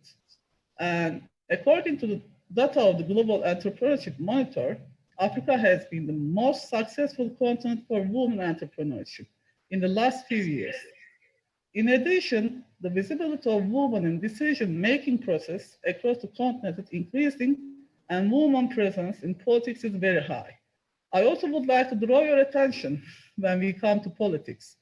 Our trade minister, Excellency Ms. Rustar Pekcan, she was also formerly chair of a country under DEİK, and we are proud of her. Now she became trade minister of Turkey, and she is doing very good operations for increasing export of Turkey and making many bilateral communication to increase investments to Turkey or out of Turkey, and our export numbers are increasing day by day. So we all businesswomen are proud of her being our trade minister. And when we come back to Africa, for example, in Rwanda, more than 60% of parliament members are also women.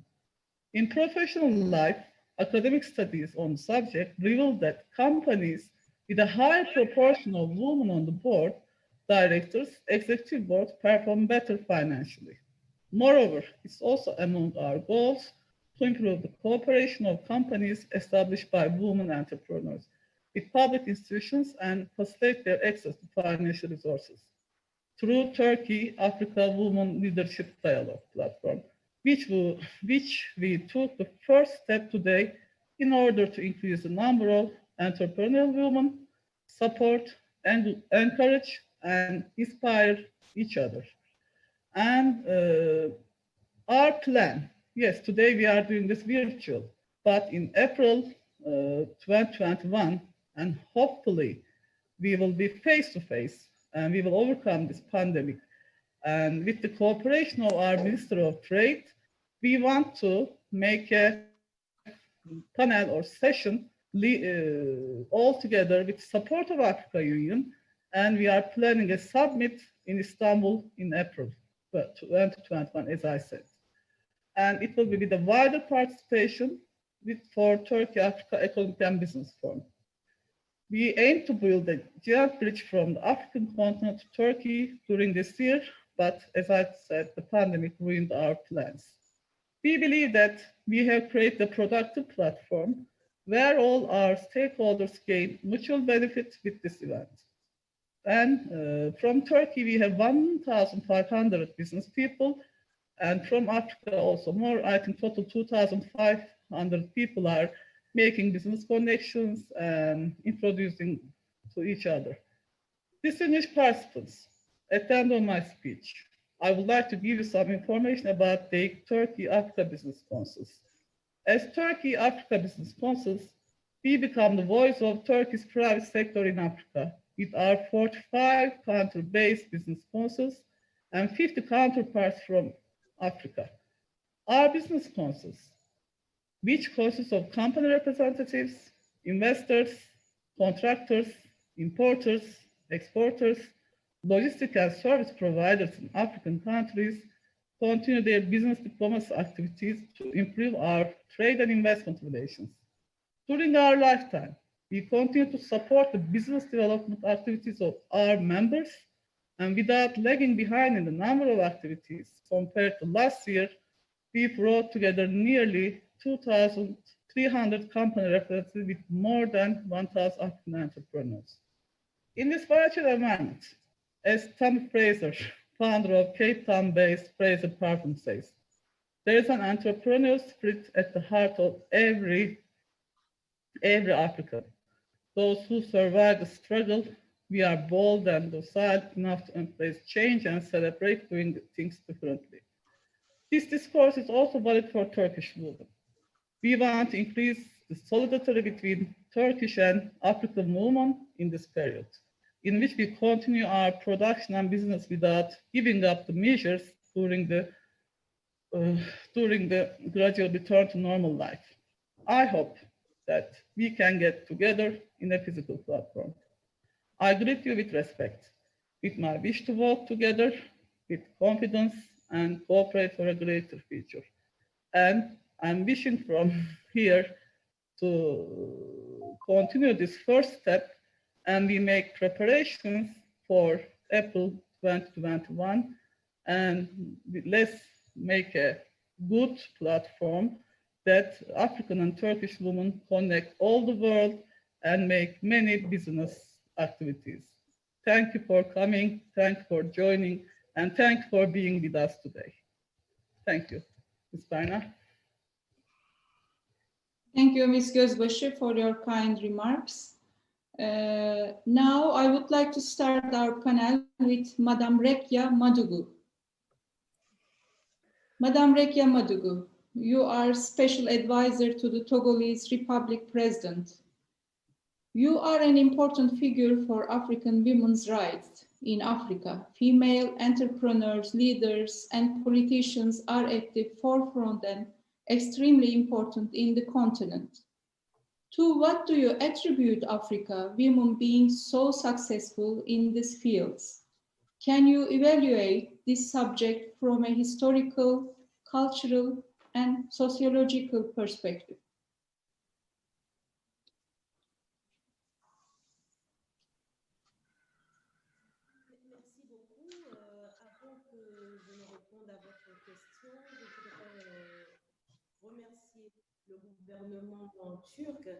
Thank you very much. Before I reply your question, I would like to extend my gratitude to the Republic of Turkey. Well, the fact that we're holding these sessions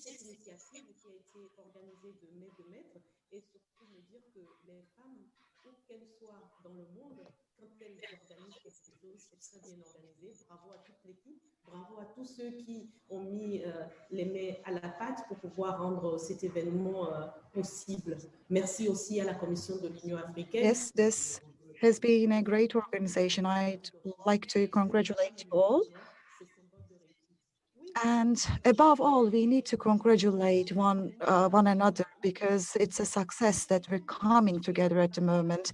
But before I answer your question, I'd like to touch upon history just a little bit. We need to take a step back in history to understand this achievement. When we have a look at traditional life in Africa, women were always leaders. This may come as surprising to you, but before the colonization, African women held the decision-making roles, and even some African women were quite famous.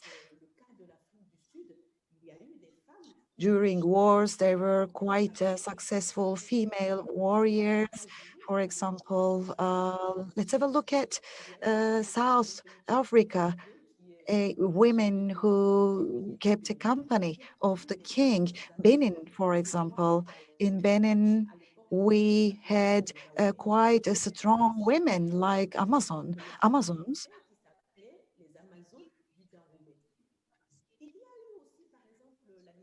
The Amazons were actually a military group, a Nigerian.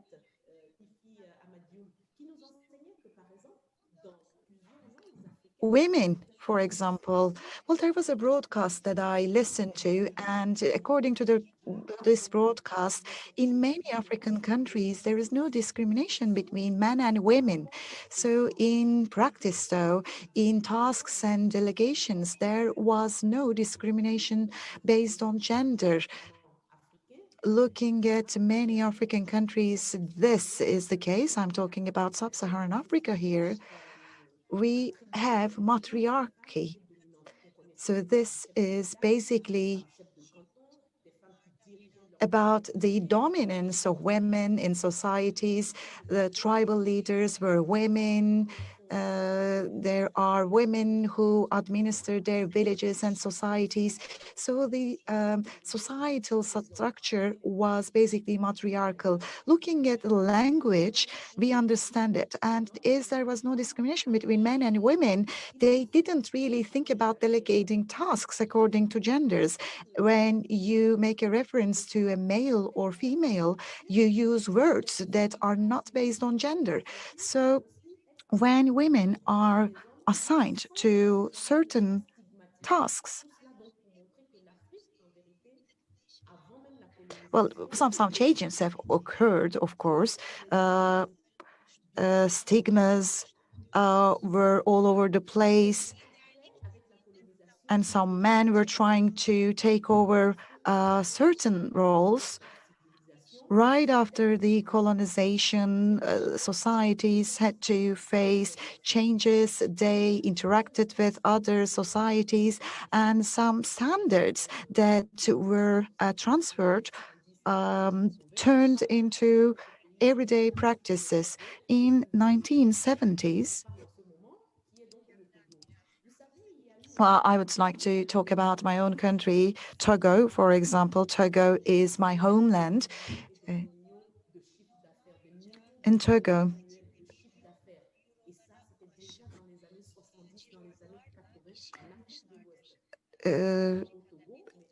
business deals were made that were worth millions of euros in the 80s and 90s, including Nigeria, actually.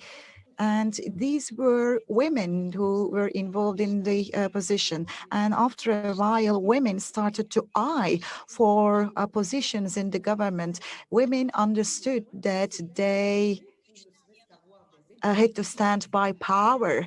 They had to stand by the government to be successful in business life. They needed to utilize the incentives, exemptions, for example. And they also wanted to do business in a more flexible environment. They were basically business-driven Amazons. And this is quite important for us, especially for our relations between Turkey. Effective import and export mechanisms were already developed by those women in history. And actually, the more dialogue we have, the more communication we have, and the higher we will reach in the level of our mutual relations. And we will see that women can build strong bonds. Well, this was a brief overview that I wanted to provide you with. Entrepreneurial women.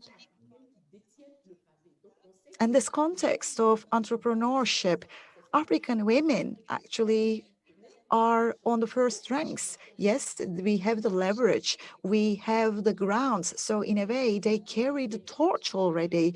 So working hand in hand with our Turkish stakeholders, we can do a lot of things. And we can achieve beautiful things on this beautiful continent. Thank you very much, Madame Madugu. We will have another question later for you. And now I would like to ask same question to Madame Seipati Mokua. Madame Mokua, CEO of Southern African Women in Leadership. Madame Mokua, you are an important female figure who leads the Women's Leadership Organization and also works successfully in the area of investors and innovations. We would like to ask you the same question which we asked to Ms. Madugu. Female entrepreneurs, leaders, and politicians are at the forefront and extremely important in Africa. How do you explain the fact that women are so successful in all areas? What do you think about the background of this success? Oh, thank you so much for the question, and also a very thank you to Madame Madago for her sentiments. I first of all want to thank them and her generation of the African women who've carried this continent on their backs, literally. And as such, cultivating a culture of entrepreneurship and of independence in the goals that they brought up, and those goals ultimately being the women that we are today. So we are because they were, and with as little as possible that they had, but they managed to advance the cause of women in the continent. So I'm really appreciative of her generation and those who came before us. Look, I'm a millennial, so I'm going to keep it very frank and straightforward. And I appreciate the platform because it's not every day that in this continent, even though majority of us here are youth, we don't usually get the platform to actually really have a say. And I think if we had these platforms more often, we would advance the cause even much quicker and much better. So my take is that in as much as I agree with you that women are indeed at the forefront and extremely important in Africa, I do, however, have to state that I feel that it could be better, and personally I think it should be better. And if we look maybe at the facts just for a second, in terms of entrepreneurship, yes, women in sub-Saharan Africa are leading the pack. That is obviously in comparison to the rest of the world. Similarly, in politics, particularly in South Africa, there has been greater efforts there in comparison to the private sector, which honestly is seriously a pain point for me, hence the establishment of Southern African women in leadership. That the pain point that I'm referring to is that of the lack of women at executive level, high-ranking decision-making positions in the country. Now, going back to your question, in my humble opinion, we are successful because we are simply, if I can put it in a more millennial way, hardcore superheroes who aren't celebrated and appreciated enough. Think about it, every single human that walks this earth is because a woman was nice enough to say, you deserve to be here. So maybe jokes aside, but I think women are successful because are effective communicators. We are nurturers, we are problem solvers by nature, we care and we lead from the heart, and often, of course, from the head as well, but being able to integrate all those characteristics, really, I think that's what distinguishes us from maybe our male peers, and we should be given more opportunities to take up, those positions of leadership.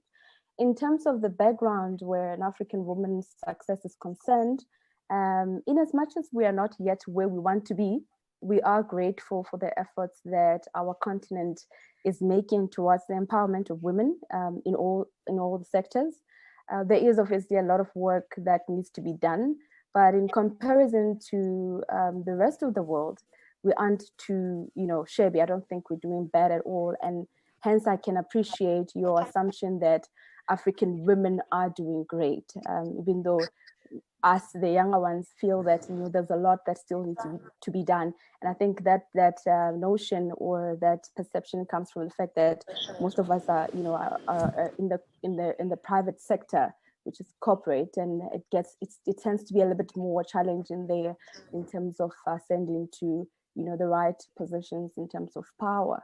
So with more access and opportunities, I sincerely believe that African women are well positioned and equipped to take over key decision-making roles, as well as the business sector. So if we can have more platforms like this to voice our opinions and share maybe our research and just our experiences, really, because we are living those experiences, and it's not the same as what it looks like on the outside. And as successful as we look, we underneath we are pedaling a lot more harder. So maybe a lot more platforms, a lot more opportunities. I think that there can be more that can be done. Thank you, Madam Mokua, for your kind explanations.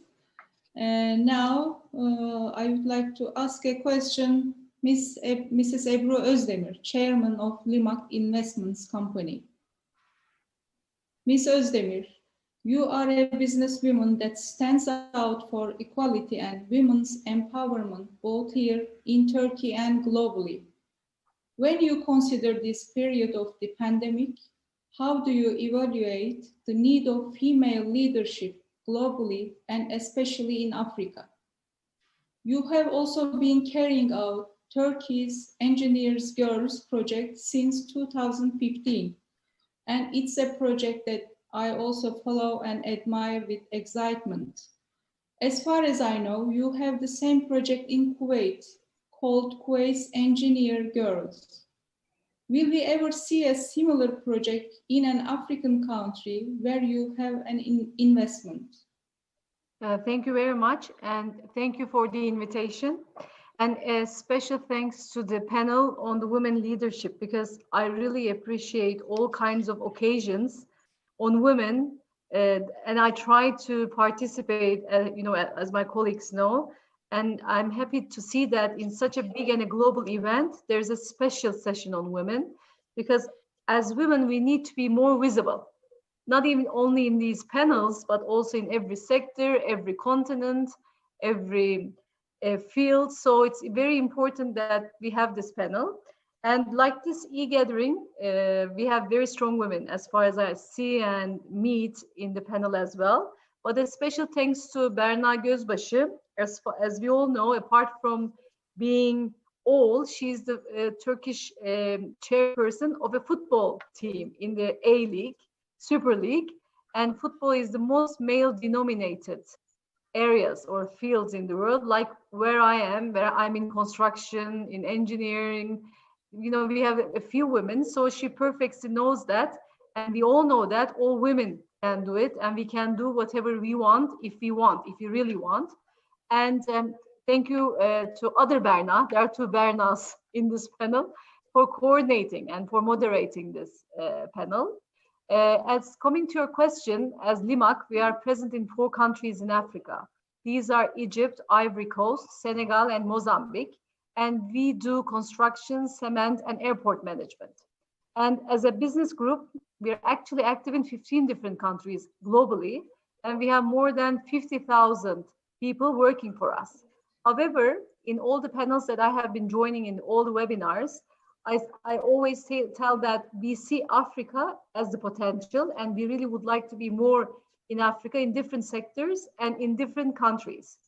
Why? I mean, because we think that the potential is there, and actually would like, as LIMAC, we're very eager to have our own initiative. We call it African Initiative of LIMAC, and because there's this huge potential, and I can even see from my fellow panelists' energy, and there's a very big growing demand for construction, for infrastructure, and energy. Very basically, why? If we ask the question, why is that?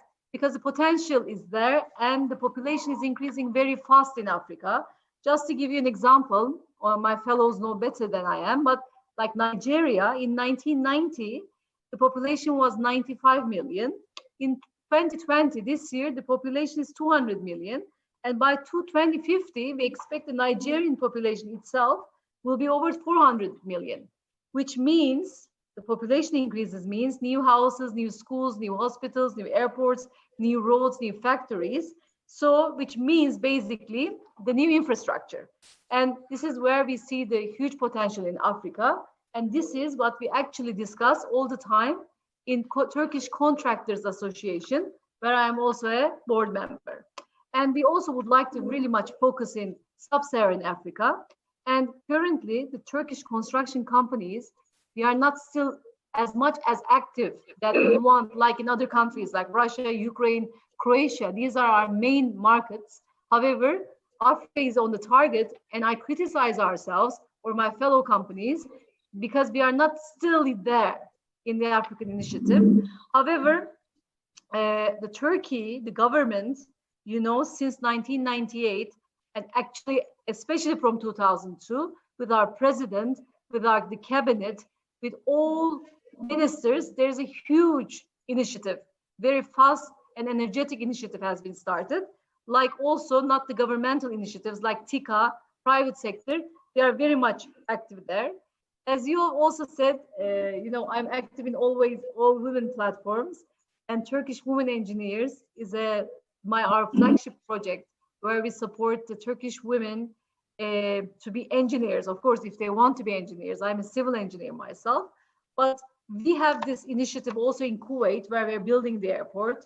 And there we also support Turkish women. But in Africa, our first initiative, it was in Senegal where we built the airport. We established an institute, which is called LAS, to empower men and women, this is gender equal, to be active in airport management, because we are managing the airport. And the only way we can do is if we really empower the Senegalese to manage their own airport. So this academy is established between the Turkish and the Senegalese universities. We choose the young students, and then our aim is to make them work either in the airport in Senegal or wherever they want, because they get a certificate that would enable them to do. But I always support women, and I'm kind of a positive discriminant, if you say that. And they ask me sometimes, well, till when will you do this? And I said, till we really see equality between men and women, we have to support women. And till that time, we really have to work hard. We have to establish sisterhood between women, and what we are doing exactly right now. I mean, this panel, I think, will enable us to establish bridges between the women, private sector, government, so that we can create a sisterhood even in the continental level. So thank you for the invitation again one more time. And I do hope that this panel will be the first to establish the Turkish African women sisterhood in the coming days. Thank you very much, Mrs. Özdemir. This will be the first, but not will be the last. Hope will go on. Now, I would like to ask Madam Judy Nwokedi, Secretary General of Black Business Council. Madam Nwokedi, you are a very successful and multi-talented female leader who has held management positions and led many international social responsibility projects. According to you, what is Africa's impression towards Turkey? Can you evaluate the contribution of Turkish TV series broadcast in many African countries to this impression? Thank you. Thank you so much. I am so excited to be among such amazing, amazing women. So may I thank you and humbly greet you, our hosts, our participants, and a panel of very esteemed women. I'm most pleased and humbled that the session kicked off yesterday with your president quoting our former president, Nelson Mandela. And he said, I quote, "After climbing a great hill, one only finds that there are many more hills to climb, and this is what women can relate to." So for many women across our continent, media is very powerful, but I just want to focus our minds on one of the most indicting phenomena that many African women experience, and most recently in Turkey, your women, thousands and thousands of women took to the streets to protest against gender-based violence. So the journey for women is indeed a series of hills, a series of mountains and rocks often that we are beaten with.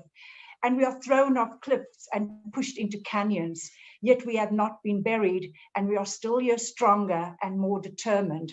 A South African film at the moment that features a female protagonist who is 81 years old and has been winning many, many awards globally. It's called It's Not a Burial, It's a Resurrection. And you may wonder why I use this reference and metaphor, because your series, Darillis Ertugal, which is about the resurrection, actually talks to this. We have a female protagonist, you had a male protagonist in your series. And many stories start with once upon a time. And many of us who are older and many of us who are mothers tell our children stories that capture our history, and it all begins with once upon a time.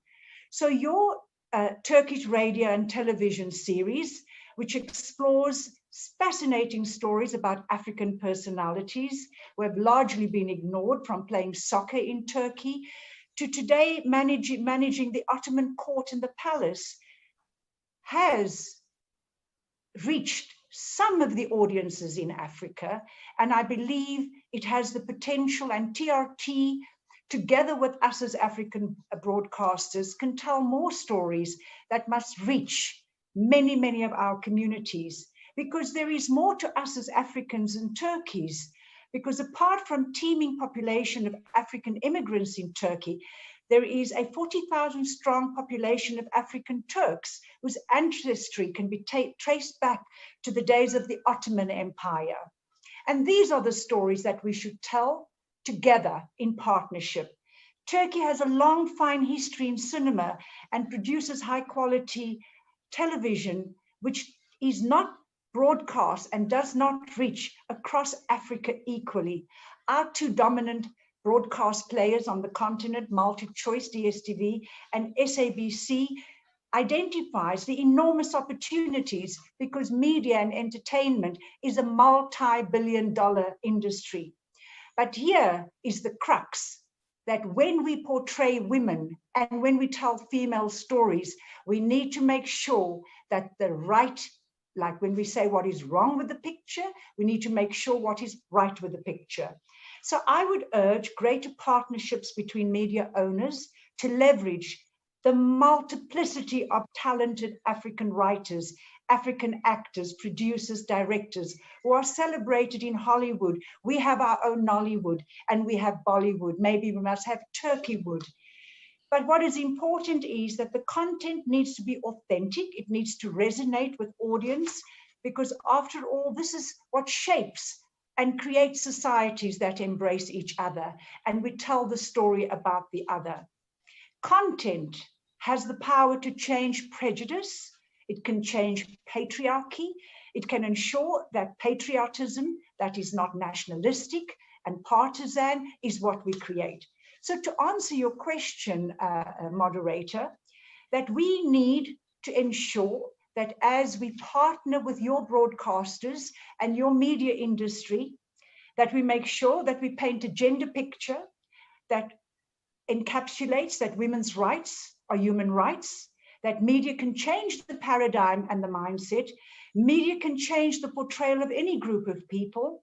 Media and film and broadcasting can eliminate patriarchy and misogyny, and media indeed must promote gender equality.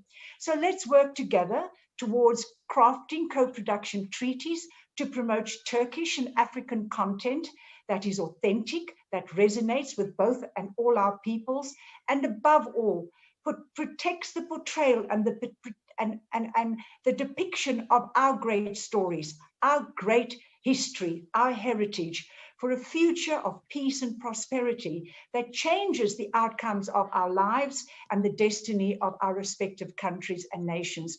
Your country is Turkey, and our nation and our continent is Africa. And it is quite interesting that I have spanned industries that range from building nuclear power stations, and I have commercial interest in film. And we are busy in pre-production with a story about the Dahomey, the Amazons of Dahomey. So I had goosebumps when our panelist from Togo was busy talking about the Dahomey, the Amazons of Dahomey. And I would welcome Turkish investors into the project. We are co-producing it at the moment with France. And I thank you. Thank you very much, Madam Nwokedi, for your kind explanations. Now, I would like to ask a question, Mrs. Zeynep Harezi, board member of Karadeniz Holding Company. Mrs. Harezi, you are a very successful businesswoman in energy sector. In addition, you are also carrying out very important social responsibility projects too. Could you tell us about your Girl Move project, please? With pleasure. Thank you very much for this wonderful opportunity. It's really a pleasure to be among such highly achieving and successful women. I'm sure we'll keep in contact and support each other along the way for many years to come. I'll start my 4 minutes. I'll try to be mindful of time. So as Car Powership, we build floating power plants. And as I am the 3rd generation of the business that was founded by my grandfather, our mission and target as the company is to have 100% access to electricity around the world. And we do this by delivering extremely fast and economic electricity via conventional power plants that are built inside ships before there are any contracts. So we're going to be offering it to ESCOM, to South Africa, the new electricity tender that is ongoing. Today we are active in 8 different countries in Africa, in Senegal, Guinea-Conakry, Ghana, Guinea-Bissau, Gambia, Sierra Leone, Mozambique, and Sudan. And in all those countries that we go to, we try to give back to the community by giving full scholarships to the daughters of the communities we provide electricity to. What I have realized in many of the countries I went to do the contract negotiations was in their communities, the little budget that a family has is directed to the education of the boys of the family, because they're thinking, oh, girls are going to grow up 16, 17, 18, they're going to get married and become somebody else's problem, you know? And so they were directing their limited budgets to the schooling and education and training of their sons rather than daughters. And we realized that only the women are actually raising the next generation and raising up the new Africa leaders. So we decided to give full scholarships from the beginning of the school entrance fee, to the uniform, to the pencil case, to their exam registration fees, until they graduate. We cover everything of the daughters of the communities we provide electricity to. So I call this project Girl Power, since we are also in electricity sector, and it has been proven very successful. Today we are providing more than 8,000 girls around the Africa scholarships, and I hope that we will be able to increase this number with each country we go to. Thank you very much. Thank you very much, Mrs. Arezi. It's a very fantastic project, really. Now, I would like to ask Her Excellency Elif Çomoğlu Ülgen, our Ambassador of the Republic of Turkey to South Africa. Hello. Hello. Hello. Thank you. Hello. Thank you. Indeed, I am really mesmerized. I don't know how. Can you? I don't know. I mean, as diplomats, as bureaucrats, as technocrats, we are now getting used to this whole webinar culture. This is the first time that I have listened with full of my attentions, wholeheartedly. All the speakers before me deserve my felt gratitudes, first and foremost, of course, for the organization of this wonderful session, which is very unique to DEİK, which is very unique to our Africa diplomacy. And thanks to Berna Hanım for really just to both Bernas maybe initially. Yes, Turkey is one of the most represented, diplomatically represented countries on the continent right now with 42 embassies and I believe more to come. And out of these 42 ambassadors on the continent, we are around 13 or 14 female ambassadors currently representing the Turkish flag on this beautiful pole. And I'm so proud to be the first female ambassador to South Africa. And then, of course, I must send a very special thanks also to my South African sisters who just really read my mind, and our speaking notes and thoughts very much overlapped. And also listen to business women. I even further proud of my country, of the land that I represent here in the right in front of my window now, I see the blooming jacarandas. It is the season in the Southern Hemisphere for spring. That this first day of this Turkey Africa Women Leaders Forum will blossom, and I really strongly wish to have the maximum participation of women leaders to our upcoming events in Turkey. Having said this, of course, sitting in South Africa for almost 4 years, I have learned also a lot as a Turkish diplomat. South Africa, the tip of the continent, but it also represents a major characteristics of the sub-Saharan part. And for us, for the Turks, there are a lot of resemblances, but also a lot of differences. Almost, maybe I could be more critical because coming from the Turkish Ministry of Foreign Affairs, I'm only proud that when it comes to the representation of the gender in the bureaucracy. We are used to see more male faces, just like the previous Turkish speakers before me. I think it was Ayşegül Hanım, who said, oh, we are not used to see women leaders, women business people, women presidents of Turkish football teams. We are not very much used to women ministers. I'm proud that the Turkish Minister of Trade also presented. South Africa, just the opposite. And they have achieved a lot.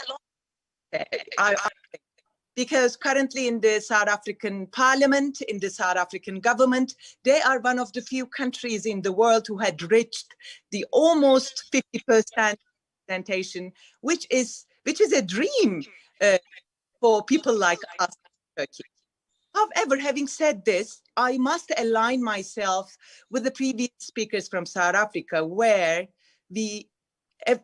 despite the landscape being so rosy, it has a lot of thorns. The problems of South African women, like most of the women around the globe, did not come to an end with that political and even cultural equity presentations in the community. And especially the COVID, the pandemic, has once again brought to very much to the surface that in this part of the world, as the president of South Africa has also said it very bluntly in one of his speeches, that South Africa is fighting two pandemics at this time. One is, of course, the COVID, and they fight it very successfully globally. But the other one is the fight against the gender-based violence. And that is really one thing I see a lot of potential, among other things, between the two countries, between the region, the continent, and Turkey. Not that Turkey is free from gender-based violence. Women continue to suffer everywhere, also in Turkey, but also here in this part. And I'm so proud of the South African government, the president himself, putting it as a priority of the government. Now, currently, the South African parliament is negotiating stronger legislative structures to fight with this very important pandemic of gender-based violence. And of course, for me, the lesson was to see that even if you are represented equally in the parliament, in the government, as a female, your problems continue. So what do we need to really work for the underlying factors which create initially this violence, this discrimination against women, who are the essential element of a community everywhere. I'm the mother of three. I know what it takes for any mother to grow up the future, the children. And then in return, what you receive shouldn't be violence or discrimination or economic overlook.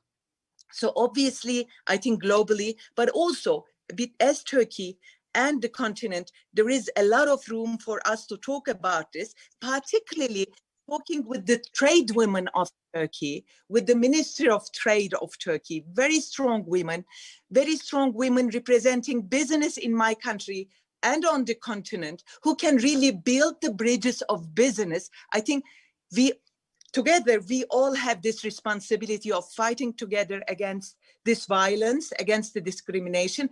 And I know from my experience of 4 years here that a lot of women from this beautiful country go to visit Turkey first as a tourist. And maybe I should proudly say that between Turkey and South Africa, just the figures before the pandemic showed that there had been a 45% of increase registered in the number of tourists from South Africa visiting Turkey, which also makes me very happy and proud. Of course, the biggest credit goes to Turkish Airlines in that, because they're building a very strong bridge. And I know Turkish Airlines is building that bridge not only with South Africa, but with most of the African continent. Just before the pandemic, they were the airlines which was connecting most of Africa with a lot of connections. And I really strongly hope that these connections will slowly, gradually, and safely will come back with the pandemic being fought more and more successfully every other day.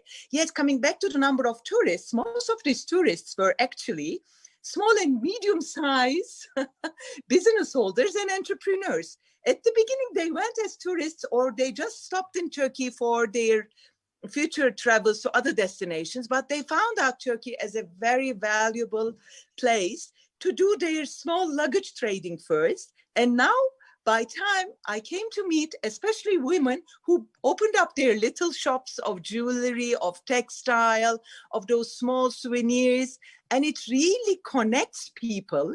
It really connects the cultures. I mean, this little trade.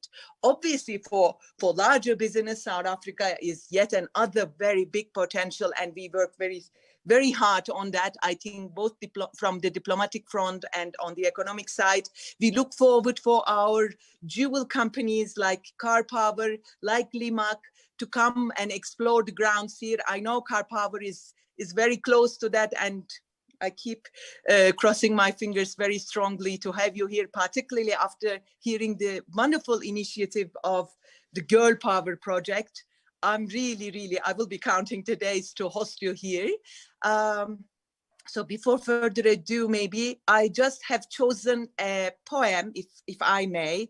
This poem was written by an outstanding, awesome South African woman, young woman. She was the daughter of an exiled family, Leborang Mashile. And with your permission, humbly, I would like to read out the poem. I wish you have the opportunity to listen that from her own voice, which is, of course, I can't even represent her out.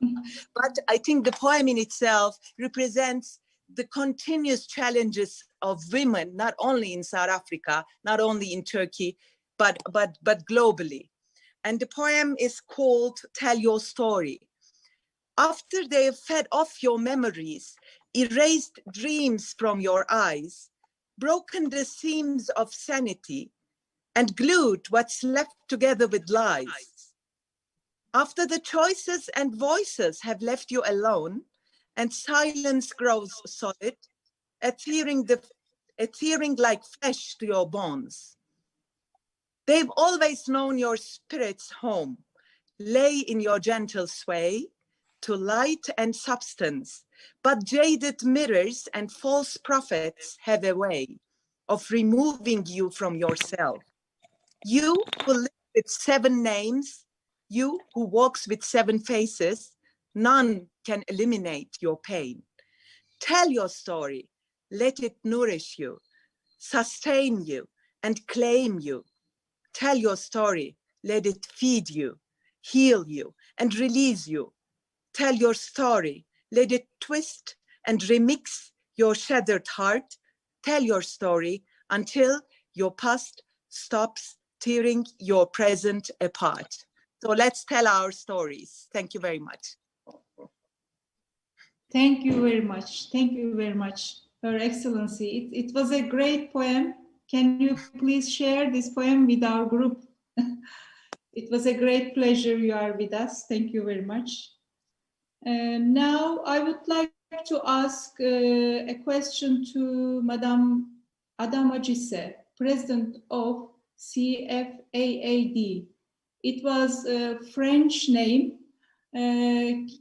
it was Amazon Women's in Agriculture, I think. If you tell us in English name of this association, we will be appreciated. And this is our question, Madam Adamajise. Your branding initiatives in agriculture are inspiring. What are your main motivations and objectives as an African female entrepreneur in the field of agriculture? If you'd consider cooperating with Turkish companies, what would be the priority reason?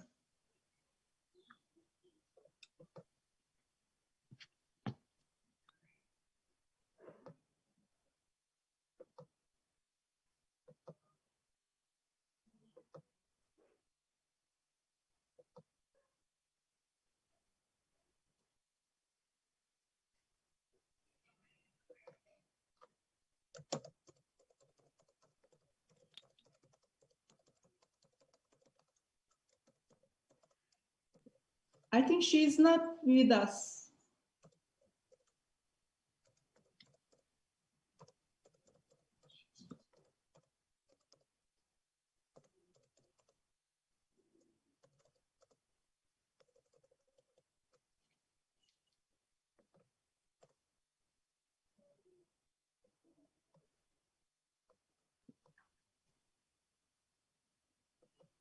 Talha Bey? Madame Cisse? Hi. We can't hear you. I would like to, first of all, thank all of the panelists and thank the organization, because it's thanks to you that I can express myself in such a high-level panel. I'm actually the second generation in agriculture. It's actually my father who started this business in agriculture. After he passed away, none of his sons wanted to continue business. So I sacrificed myself as a woman. I followed my father's path. But the thing that actually motivated me was I really had great challenges to overcome after I entered this sector. As a woman, well, agriculture was always seen as a sector where only male can operate and dominate. Our agency, well, there are 8,000 enterprises under the umbrella of our association. This means that many things have been done in this sector. We have got very courageous women fighting in the agricultural sector. I am the first woman to take this bold step in agriculture, but I see that there are more and more women in this sector.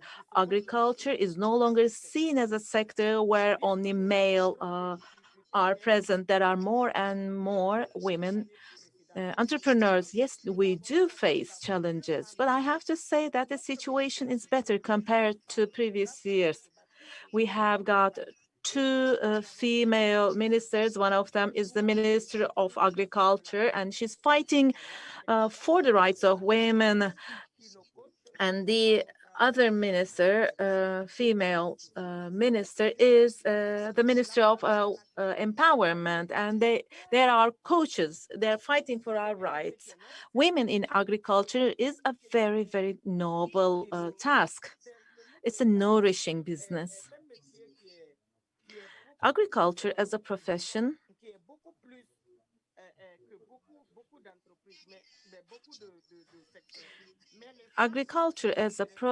in comparison to many other sectors and factors is more nourishing, but women were not showing any interest in this field. We have achieved great improvement. There are 4,000 enterprises led by women. They have got processing facilities and women direct processing chains. So this sector is a sector where women fight. Well, I had the opportunity to be together with Miss Rekia Madagu in other panels, and she's a really inspiring leader. I'm very happy to meet other African women. I see the things that you do. I feel very honored when people say, we're very pleased what you do, continue what you're doing. So I feel very honored to hear these. And I'm sure that we will see higher percentages of women represented in agriculture. Thank you very much. Thank you very much, Madame Cisse. Now, I have a question to Madame Madugu. Madame Madugu, we know your efforts towards the excluded masses of societies, especially women. In your last book, you said that women are the most financially excluded part from the system. You have worked in private sector, then you got into politics. You have served as the Minister of Finance and then as the Minister of Justice in Benin. Currently, you are an advisor to His Excellency Gsankwe, President of the Republic of Togo. You have ensured the microfinance is used effectively in both Benin and Togo. As you know, the COVID-19 pandemic has challenged countries all around the world. What do you think are the most effective measures that can be taken in Africa in this difficult time of the pandemic?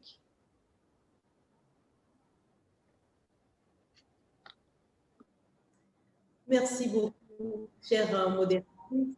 Avant de vous répondre, permettez-moi de féliciter toutes les femmes qui sont intervenues sur ce panel. I would like to, first of all, thank all of the ladies who took the floor. Well, it was, I really admire them when I listened to their remarks. What's great about women is that each and every woman has got her own way of expressing herself. We have the same motivation. It's great. So I congratulate everyone in politics, in agriculture, just like Miss Bangura, she's my elder sister, or in private sector, in NGOs, women have one thing in common, and that's the excitement. When we start a project, we feel so excited. We feel so much part of that project that we try to do our best.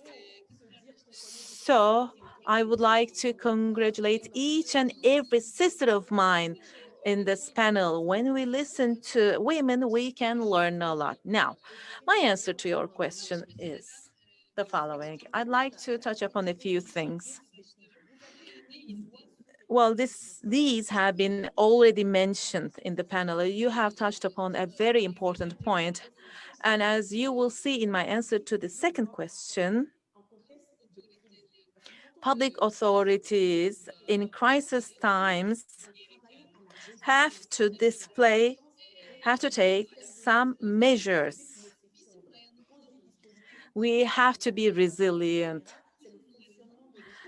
And public authorities should continue functioning, and the government or governments should continue to function. And they have to make sure that certain circles of the society should not be left behind. For this reason, international partnerships should be established. Through public sector and private sector partnerships, we could continue such projects. Another important point mentioned by Ms. Bangura, it's agriculture. In our partnerships with Turkey or with other African countries, what are the most important things that Africans have. The current partnerships first favor their main interests. But if we could focus on the potential of the other party, then our relations could be better. We could create better things. Another panelist said, beyond agriculture, we do have a huge potential in terms of culture. Culture could turn into a great source of employment. Thanks to Hollywood and digital industry, the GDP of Nigeria increased significantly. And this sector governed Turkey, our current partner. So we're discussing it with Turkey right now in this panel. Turkey and Africa could collaborate in fields such as agriculture and culture. These are very important areas, and these relations should be the kind of relations in which both parties can win. The value chain in agriculture constitutes 60 or even 80% of women employment. So we can establish significant partnerships. These partnerships could focus on agriculture. Microfinancing is another important area. I worked in this field. I also served as the Minister of Justice, and I have been working as the consultant advisor, special advisor to the president.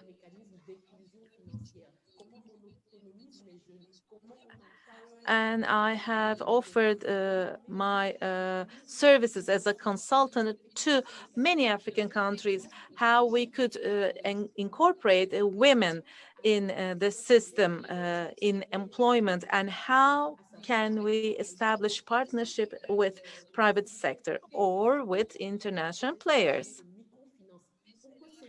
For example, microfinancing institutions,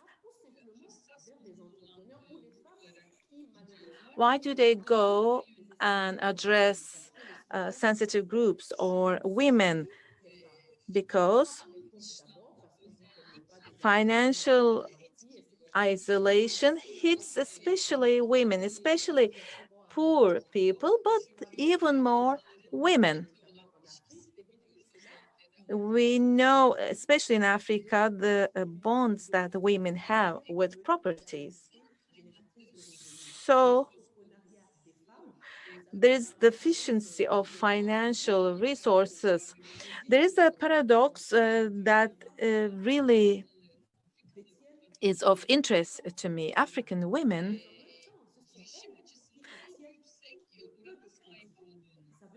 have so far achieved the highest rate in entrepreneurship, but they have very little access to finance. There is a huge potential, but we cannot make use of it. Why not? Because we cannot offer the tools that women need. If they have these tools, then they can utilize the potential. There are several projects. We have already started to reap the fruit of the projects, especially in Western Africa. We have developed several tools, financial tools. These are microfinancing tools and other tools. These tools are the kind of tools that act as instruments for social inclusion, capacity building, for entrepreneurship, for management, for running business. These tools should be made available to women and sensitive groups.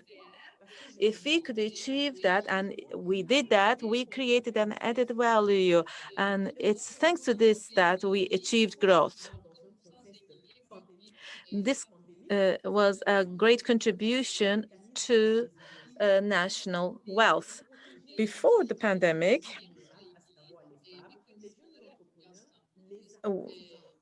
we should focus on the tools that enable resilience. Youth and women need that support. They need such tools. They need some exceptional measures, because you need to take exceptional measures in exceptional times. If we could make sure that the public policies are developed in a way to support women, then we are going to be the ones who is going to suffer from this. These measures with respect to COVID-19 or other measures should first of all touch the main players of the economy, should take them into consideration. If we do not do that, then this means that we will miss a very important opportunity. And finally, I would like to put emphasis on food industry. In Africa, we don't take food into consideration very seriously. I've mentioned agriculture, but the food industry, the food sector is very, very important. We have a lot to do, a lot to achieve here. This corresponds to 72% of employment in Africa. Sorry, let me correct myself. 72% of employment is informal in the continent. We have to develop the food industry, the partners in food industry. This is how we could achieve our goals. Thank you. Okay. Thank you very much, Madam Madugu. And now, Mrs. Ebru Özdemir. There is another question to you. From the perspective of a successful businesswoman, what challenges and opportunities do you see when doing business in Africa, mainly in your sector, especially during and after the period of pandemic? What are the new opportunities to be discovered in Africa in partnership with other countries, especially with US and EU companies? What do you think? Okay, in a nutshell, I'd like to try to wrap up in a very quick way. You know, we are now in the hopefully after the post-COVID now, or we can call it like the new normal, and the rules of the global economy and supply chains are now changing, and everybody is questioning about the economic and trade relations with China, and all the countries, especially US, Europe, is looking for their new next global supplier. So I think, and this I have been stating all the time, Turkey has a very important advantage here, especially thinking the trade and the investments to Africa. So at that moment, I can say that we're also talking about with the US and European companies, Turkish, European, and American companies can combine their strengths for opportunities for the post-COVID period, where China is really active in Africa. Turkey is the second, and we have a very long-term experience, longer-term experience than Americans or Europeans in the continent. There's, as I said in the first question, there's growing demand in Africa, and the size and the capacity of the Turkish construction sector, where we are like the second biggest sector after China in the ENR list every year, and the size of the finance needed, where our Turkish Exim Bank is, which is very active in Africa. We think that if we combine our strengths with the US and the European companies, and now it's time to collaborate rather than to compete, it's really time to be in Africa right time. And yes, there are some challenges to do business in every continent, but I think the technology of Europe and US can be combined by the experience. Trade is an important pillar of this change. The effective date has been postponed due to pandemic and is set for January 2021.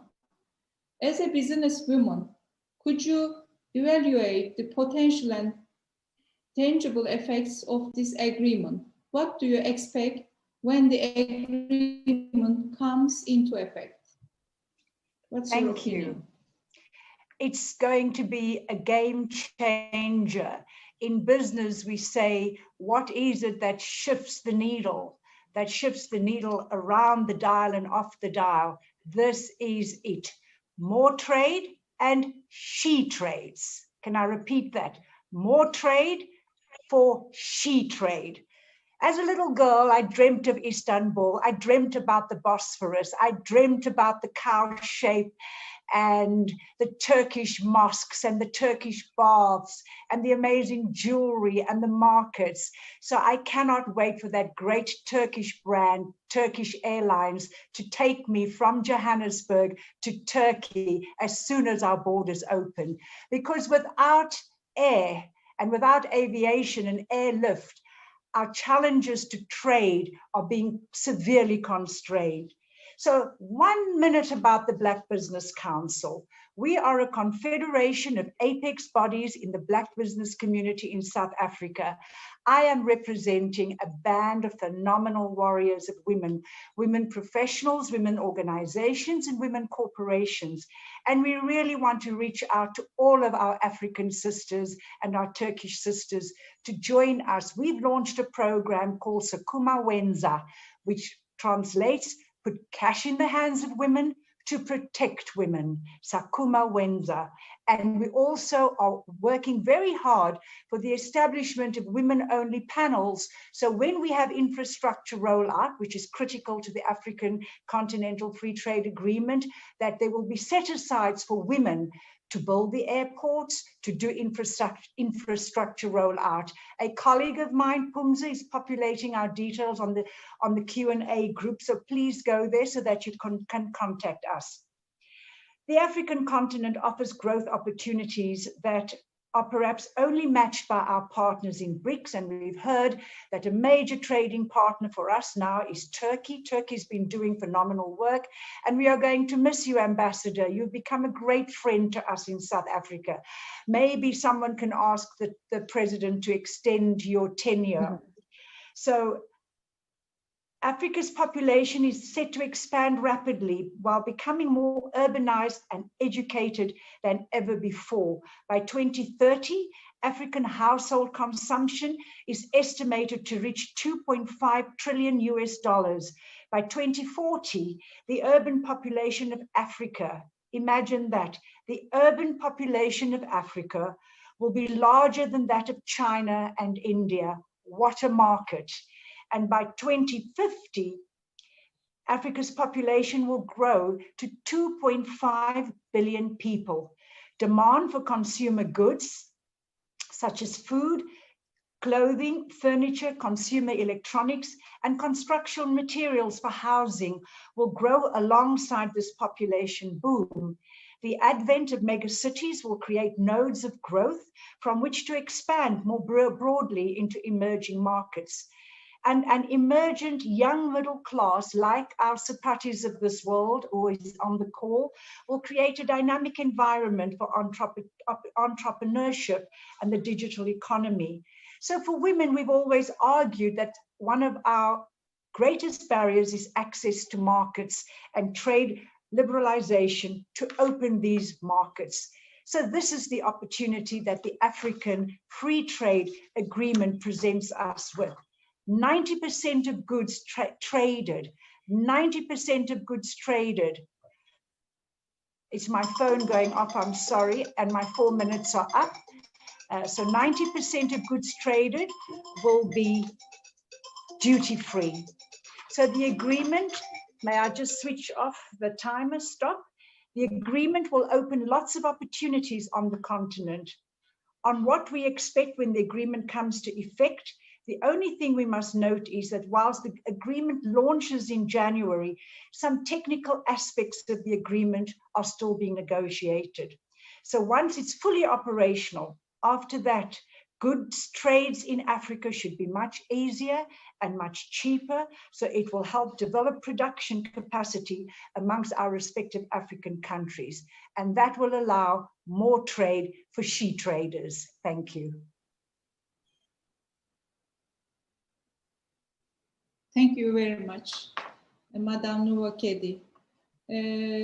Mrs. Zeynep Harezi, you are in the management of a company that operates in many African countries and represents our country in the continent.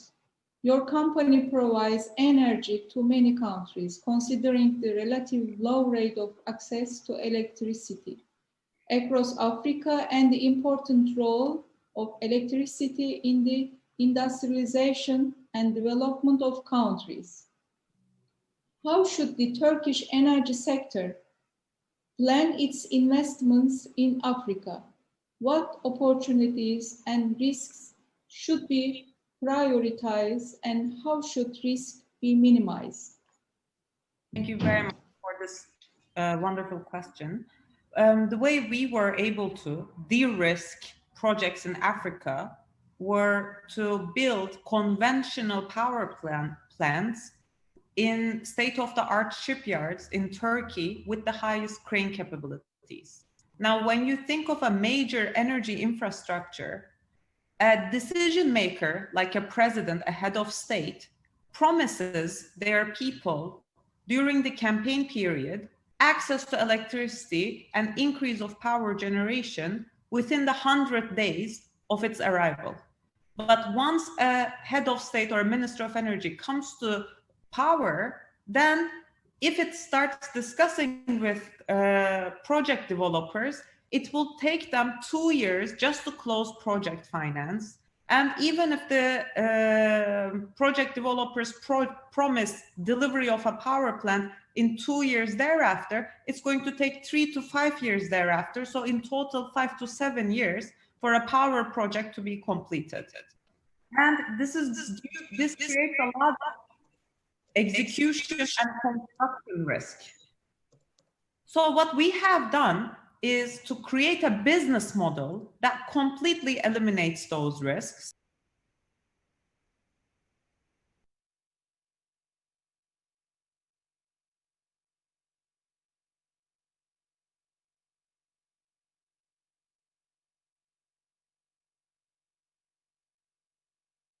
This enables the decision makers to act more medium run, longer run perspective to this country. Otherwise, I know the minds and the hearts of South African people, South African business and South African authorities are wide open. And once again, I'm very grateful to the Black Business Council for really, on their part, trying to reach out to us and understand the Turkish, sometimes shortcomings, but also knowing the Turkish advantages and keep on working with us. I'm also very grateful for the wonderful compliments, dear Judy. Likewise, I think as women, as long as we make a difference, it means really we serve well to our institutions, and you do the same with this very difficult and challenging job in South Africa. The other niche areas, of course, between South Africa and Turkey are really hardcore business, but also the soft diplomacy and the soft business instruments like the media and the filming sector. I know a lot of Turkish media companies are already having done deals. We need some time to explore the market better and maybe really get away with the Bollywood and not get away, obviously, but coexist as good as the Bollywood and the Nollywood soap is doing here. I know in a number of channels, we have good Turkish soap operas really starting to mesmerize South African families. And yes, as at the beginning, Jody had referred to, Ertuğrul, Diriliş Ertuğrul, Resurrection has created a mania in South Africa last year. Everybody is now waiting for the second season to come up on Netflix.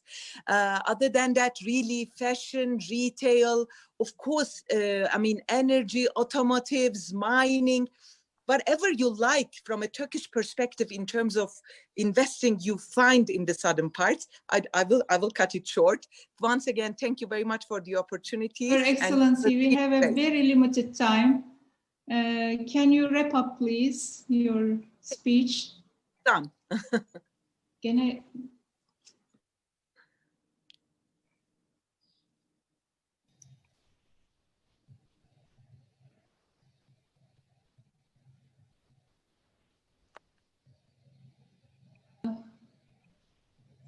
I finished my words. Thank you very much Thank for the you. patience. Thank you very much. Thank you very much.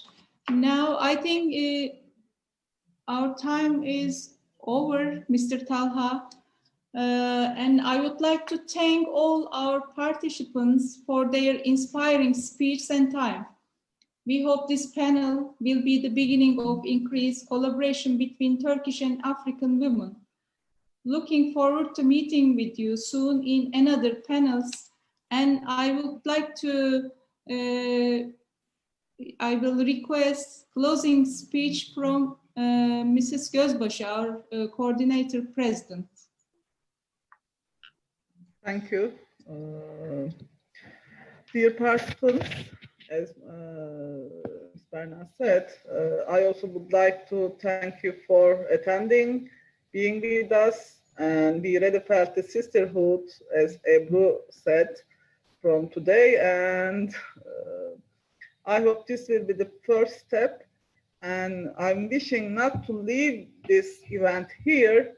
And Mr. Talha, I hope it will be better. We set up another meeting in short time between us, how to take this first step further for trade and for diplomacy. And let's show all the men how we do business, how we connect each other, and how we make the world a better place to live. Thank you for all, and I wish you all the best and success, and hope to meet you all soon. Thank you. Thank you very much.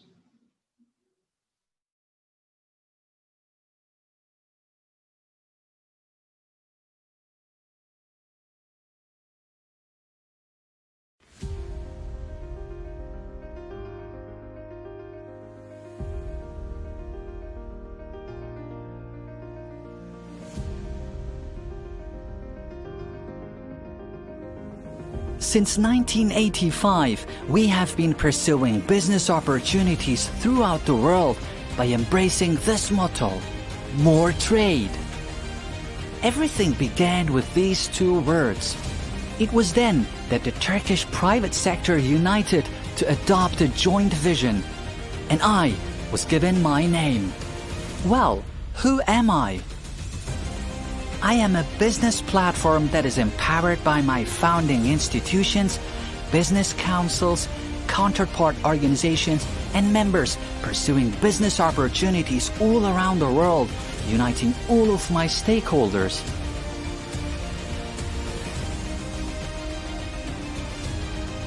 I am DEİK. DEİK has become the locomotive organization of our private sector. 2019, Recep Tayyip Erdoğan.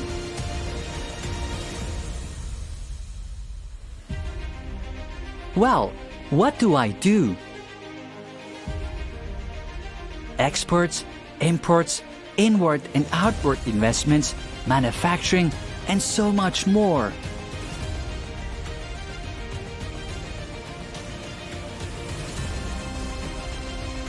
I establish new bonds and relations through business forums, B2B meetings, roundtable meetings, conferences, panel discussions, and summits across the world.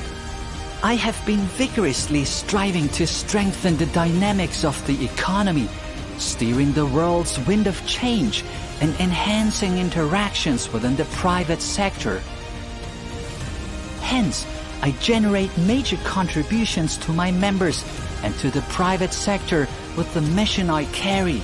I reunite Turkish business people living all around the world under a common objective. With each passing day, people, countries, and even the continents come closer. The balances of international trade are rapidly changing, while the world economy is also being reshaped. I am not trying to keep pace with this change. I am steering this change. because I consider trade not as an instrument of war, but as a tool of developing societies, glamorizing the world, and contributing to the advancement of technologies that preserve and protect nature. Therefore, I am Turkey's global horizon. I am carrying Turkey's strength to the world.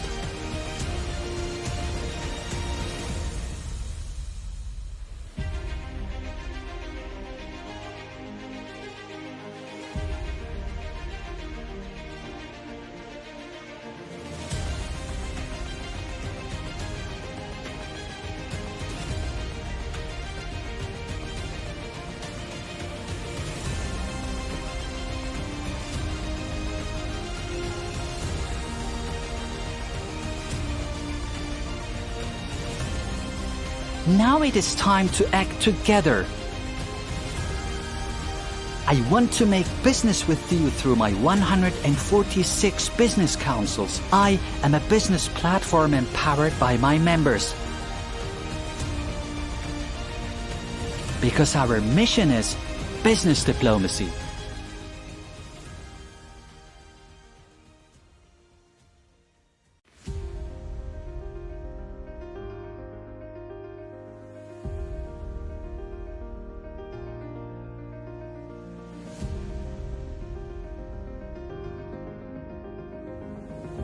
Biz bu parolayla 1985'ten beri dünyanın dört bir yanında ticaret peşinde koşuyoruz. Daha fazla ticaret istiyoruz cümlesiyle başladık. Sonra ortak bir vizyonla Türk iş dünyası bir araya geldi ve adım kondu. Peki ben kimim? Ben gücünü kurucu kuruluşlarımdan, üyelerimden, dünyanın dört bir yanında ticaret peşinde koşan iş konseylerinden ve sinerji içinde çalıştığım karşı kanat kuruluşlarından alan Türk iş dünyasını bütün renkleriyle buluşturan bir iş platformuyum. Ben DEİK'im. DEİK, iş dünyamızın lokomotif kuruluşu haline geldi. 2019 Recep Tayyip Erdoğan.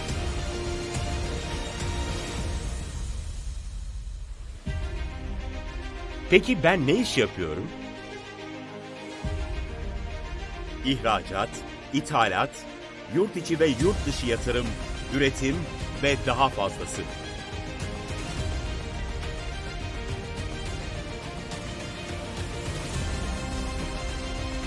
Dünyanın dört bir yanında sayısız iş forumu, B2B görüşmeleri, yuvarlak masa toplantıları, konferanslar, paneller ve zirvelerle yeni bağlar kuruyor.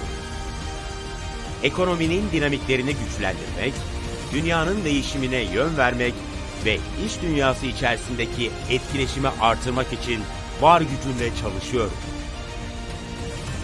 Bunun için hazırladığım içeriklerle üyelerime ve iş dünyasına katkı sağlıyorum. Dünyaya dağılmış Türk girişimcileri ortak bir hedef doğrultusunda birleştiriyorum. Her geçen gün insanlar, ülkeler ve hatta kıtalar biraz daha yakınlaşıyor. Uluslararası ticaretin dengeleri hızla değişiyor ve dünya ekonomisi yeniden şekilleniyor. Ben bu değişime ayak uydurmaya çalışmıyorum. Ben bu değişime yön veriyorum.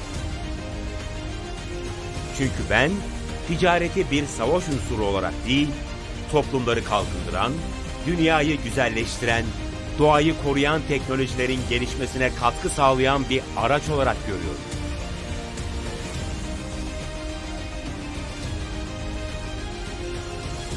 Ben bu yüzden Türkiye'nin küresel ufkuyum. Türkiye'nin gücünü dünyaya taşıyorum.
de l'industrie et des petites et moyennes entreprises du Gabon, honorable ambassadeur, honorable ambassadrice, chers participants, soyez tous les bienvenus à notre panel Impact Investing G2B. Impact Investing, donc investissement à effet, des impacts positifs environnementaux et sociétals. C'est une stratégie. Et ceci ne considère pas seulement les revenus financiers, mais aussi le développement régional concerné. Donc, le principe de gagnant-gagnant, ce qui est la relation même de la Turquie avec le Gabon, sera le centre de notre panel. Merci à nos participants, à l'honorable ministre et à l'honorable ambassadeur. Je laisse la parole à notre ambassadrice maintenant. Merci.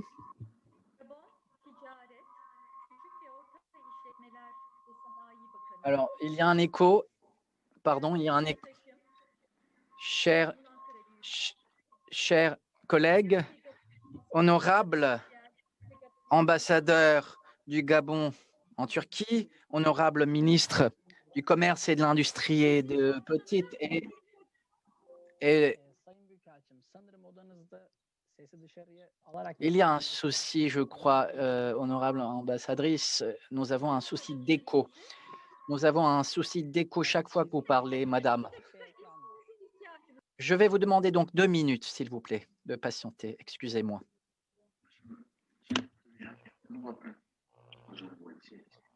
Oui, mais moi, je ne le vois pas. Non, moi, je crois que je ne m'affiche pas. C'est juste pour suivre. Oui. Oui, mais je ne le vois pas.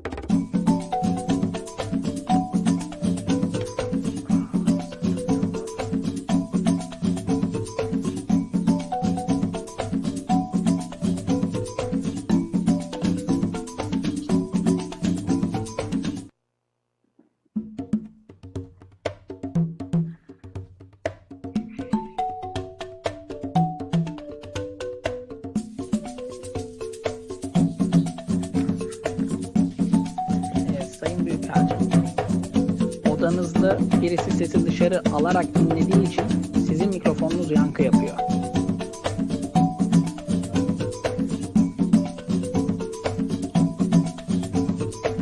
Yani o kişi... Tamam, yapıyoruz. Size ihtiyaç var, bağlanmak üzereyiz. Başka bir yerden bağlanıyoruz. Sıkıntı yok. Şu an problem yok Büyükelçim. Sizi dinleyen, yanınızda dinleyen kişi sesi kapattığı takdirde hiçbir problem yok. Tamam. Yani çevrenizde sesi dışarıya alan kimsenin olmaması gerekiyor.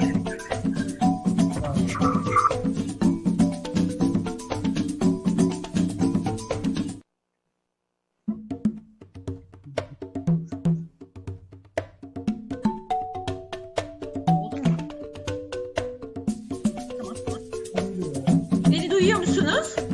Çok iyi duyuyoruz. Şimdi çok net geliyor sesiniz. Tamam. Çok teşekkür ederim. Değerli Gabon Ticaret, Küçük ve Orta İşletmeler ve Sanayi Bakanı. Honorable ministre du Commerce et de l'Industrie et des PME, mon cher collègue, honorable ambassadeur du Gabon en Turquie et chers participants, donc je vous souhaite à tous la bienvenue à ce panel. Donc nous allons voir l'investissement et ses effets dans le nouveau normal et nous sommes heureux d'avoir cette occasion. D'ailleurs, c'est encore mieux d'avoir la présence du ministre. Merci de votre participation. Nous allons brièvement souligner les rapports gabonais-turcs et vous le savez que nous souhaitons développer toute relation turco-gabonaise. Nous avons évidemment du potentiel. Quant à la coopération, nous avons eu des contacts jusqu'à maintenant et des accords ont été signés. Tout ça, c'est réjouissant. Cependant, ce n'est pas suffisant.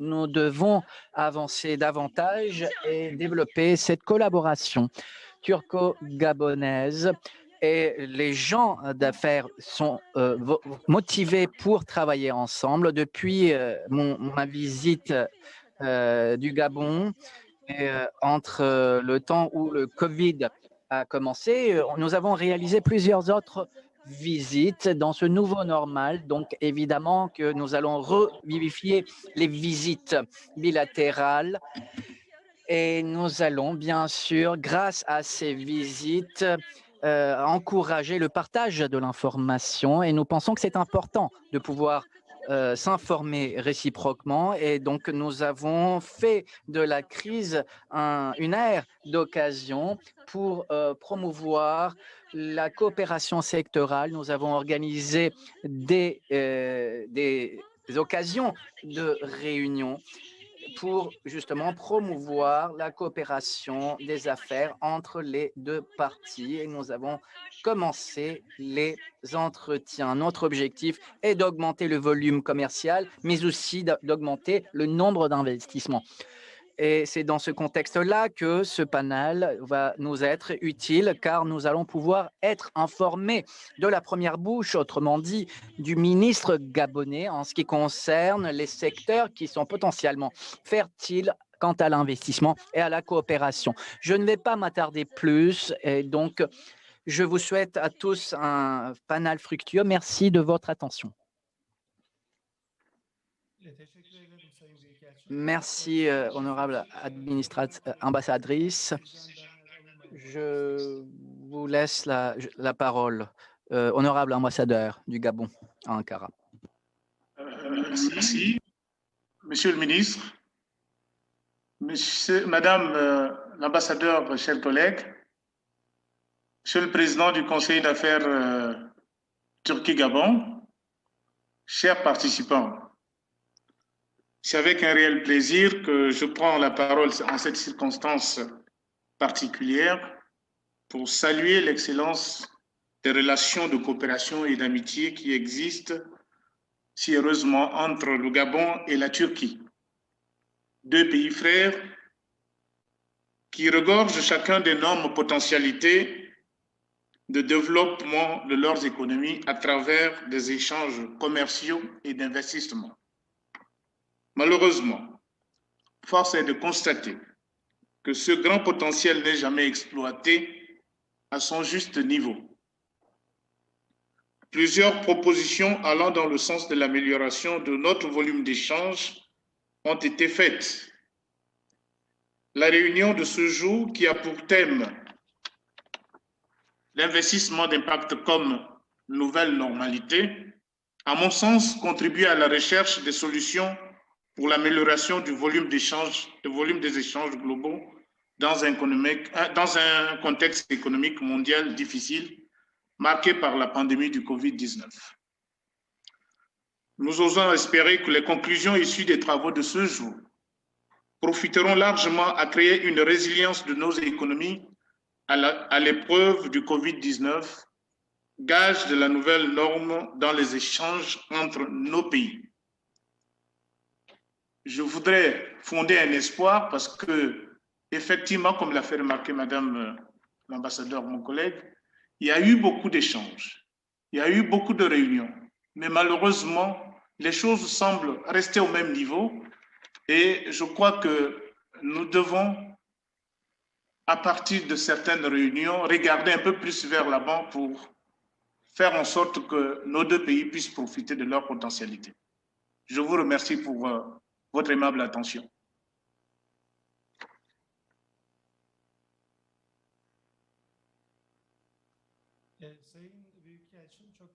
Merci, Monsieur l'ambassadeur, pour vos commentaires. Et je voudrais maintenant donner la parole à Monsieur le ministre Hugues Mbadinga Madia.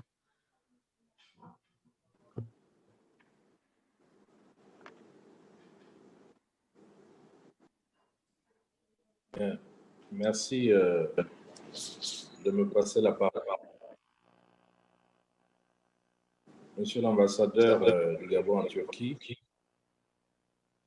Madame l'ambassadeur de Turquie au Gabon, c'est pour moi un honneur de participer à ce panel qui vise à donner notre position sur le thème que voici, investissement d'impact comme nouvelle norme dans notre coopération. D'abord, rappeler quelques préalables sur cette question des investissements d'impact. Alors, c'est une question qui est de plus en plus, qui se développe de plus en plus dans le monde. Cette notion est essentielle parce qu'elle englobe les questions liées à la philanthropie, les questions d'investissement durable, les questions aussi liées à l'investissement lui-même. C'est une notion nouvelle, mais qui fait l'objet de nombreuses tentatives dans le monde. Pourquoi est-ce que les investissements d'impact sont importants pour l'Afrique? D'abord parce que nous pensons que c'est une solution pour atteindre les objectifs de développement durable. L'agenda 2030 de l'ONU, mais aussi l'agenda 2063 de l'Union africaine. Ces investissements aussi représentent pour nous une opportunité de diversification de nos économies, notamment l'économie gabonaise, sous les efforts du président de la République, qui a fait d'énormes investissements, qui fait qu'aujourd'hui, nous sommes sortis d'une logique où le secteur pétrolier conduisait l'économie gabonaise. C'est plutôt, depuis quelques années, la croissance du Gabon est plutôt basée maintenant sur le développement du secteur hors pétrolier. Ceci est dû aux investissements qui ont été faits. Les investissements d'impact sont aussi importants à cause de la présence de nombreux acteurs économiques, notamment les ONG, les fondations et les coopératives. Ça aussi, c'est une leçon pour nous, Gabonais et Turcs, en disant qu'au-delà du fonctionnement classique que nous avons dans les affaires, nous devons, pour multiplier cette coopération, j'ai entendu effectivement l'ambassadeur rappeler, et nous avons partagé souvent avec l'ambassadeur Winnie Lufin également, cette problématique du fait que les relations politiques entre nos deux pays sont très importantes, mais au niveau des affaires, ça a du mal à démarrer. Il faut pouvoir utiliser toute la palette des entités qui permettent de développer les investissements d'impact. Les investissements d'impact aussi sont pour nous, comme je le disais aussi, une nouvelle source de financement de l'économie. Et cela nous permet d'atteindre rapidement le développement durable. Mais un rapport de l'ONU nous rappelle une question essentielle pour développer justement ces investissements d'impact. La première chose à faire, c'est renforcer les projets d'investissement d'impact viables pour satisfaire à la fois les objectifs environnementaux et sociaux. La deuxième chose, pour avoir justement ces investissements qui se mettent en place, c'est créer un environnement réglementaire et politique favorable à l'investissement d'impact. La troisième chose, c'est le renforcement des capacités. La quatrième chose importante que je voudrais souligner, mesdames et messieurs les ambassadeurs, honorables participants, c'est la nécessité de développer et favoriser des infrastructures appropriées pour le secteur de l'investissement d'impact. Enfin, améliorer et développer la pratique des normes aujourd'hui est devenue une question essentielle. Au niveau de mon pays, le Gabon, nous pensons que au niveau réglementaire, des choses essentielles doivent être faites. C'est ce que le gouvernement a entrepris dans les prochaines semaines, c'est l'élaboration d'une loi spécifique sur l'économie solidaire et sociale, qui englobe dans ces investissements d'impact le rôle des fondations, des ONG, de tous les autres acteurs, notamment ceux qui sont dans le capital d'investissement. Autre élément important que nous sommes en train de finaliser, c'est le nouveau code des investissements qui donne des avantages fiscaux douaniers aux opérateurs économiques. Ces outils, nous pensons qu'ils sont essentiels parce qu'ils vont venir renforcer le cadre déjà existant et qui comprend des codes miniers, des codes pétroliers, des codes de bois ou le code de l'environnement, mais qui comprend aussi les lois qui ont été prises notamment dans le cadre du développement des zones économiques spéciales et des zones d'investissement spéciales. Au niveau stratégique, nous mettons l'accent sur la mise en œuvre, notamment de la stratégie nationale d'industrialisation, qui est le pilier de la politique du président de la République, chef de l'État, son Excellence Ali Bongo Ondimba, qui est basée sur trois, on va dire, quelques objectifs essentiels et des secteurs clés.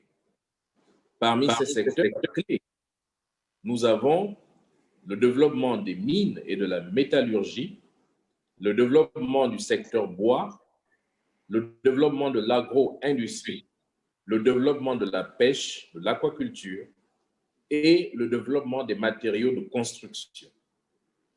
Cette stratégie, d'ailleurs, dans sa première version, visait à augmenter la création, augmenter la croissance de 2,7% par an.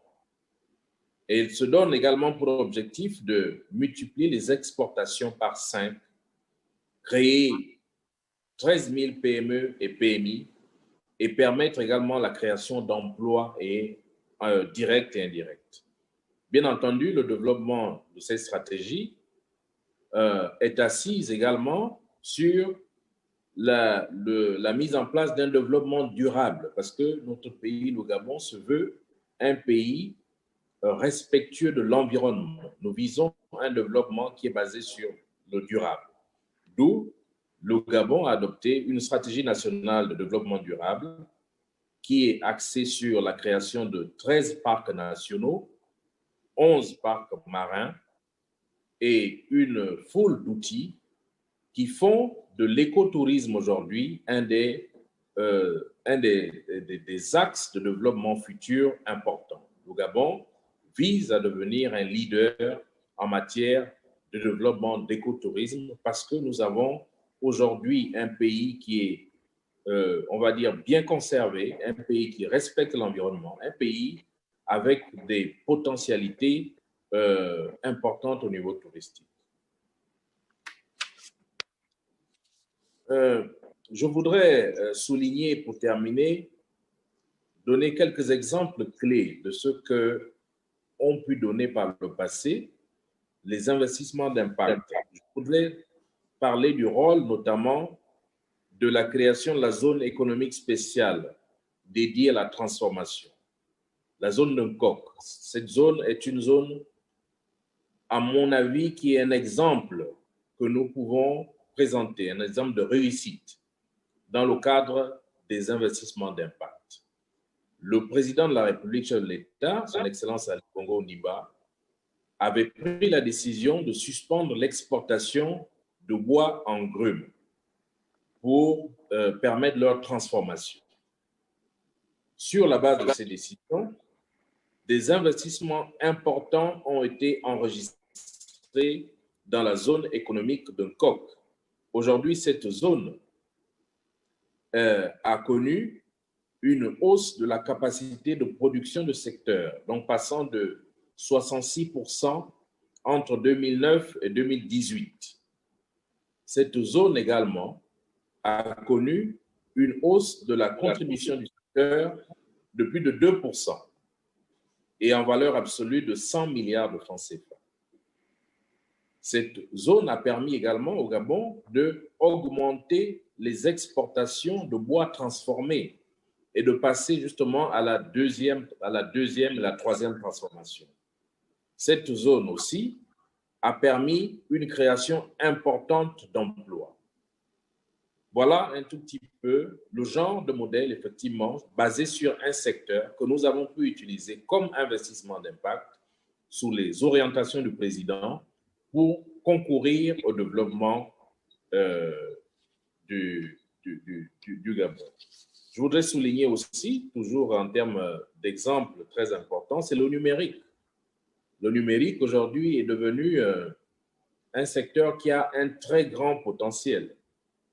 Le Gabon aujourd'hui, c'est 2 millions d'habitants, mais avec un nombre de détenteurs de téléphones de 3 millions. C'est pour dire le taux de pénétration du numérique. Aujourd'hui, on trouve le numérique partout dans le Gabon. Parce que des efforts importants ont été menés pour déployer la fibre optique à l'intérieur du pays, mais aussi pour couvrir géographiquement la bande passante du pays. Et cela a permis de faire en sorte qu'aujourd'hui, le numérique est un secteur qui présente un avantage important, très important. C'est une leçon à retenir dans les futurs échanges avec nos frères turcs. Je pense que ce secteur, conformément à la stratégie du président, qui est basée aussi sur le développement des services, devra être, on va dire, faire l'objet d'une attention particulière parce que, en termes d'impact, il permet effectivement de casser la fracture numérique, il permet de développer l'inclusion financière, il va permettre également de lutter contre la pauvreté parce que on peut, à partir de Libreville, qui est la capitale économique, atteindre quelqu'un qui est à 700 km au sud du pays pour lui envoyer notamment même des services, on va dire, de l'assistance sociale, notamment par des mouvements de capitaux, même minimes. Donc, c'est un secteur qui est très important. En termes de perspective, je dirais que l'Afrique et le Gabon particulièrement, comme le rappelle l'ONU, se trouvent dans un carrefour très important. Nous avons souffert pendant longtemps d'une mauvaise spécialisation des termes de l'échange. Le président de la République a mis l'accent justement sur la diversification non seulement de l'économie, mais aussi des partenaires. C'est à cause de ça, nous comptons énormément sur cette coopération avec la Turquie, à laquelle les plus hautes autorités sont attachées. Mais nous devons mettre l'accent à l'avenir sur des choses simples. Nous sommes actuellement en train de réactualiser la stratégie nationale d'industrialisation pour réaffirmer le rôle moteur que doivent jouer certains secteurs. J'ai parlé en haut tout à l'heure du bois, qui reste un secteur important où nous pouvons aller, parce que l'objectif, c'est d'aller jusqu'à la 2e, 3e, 4e transformation.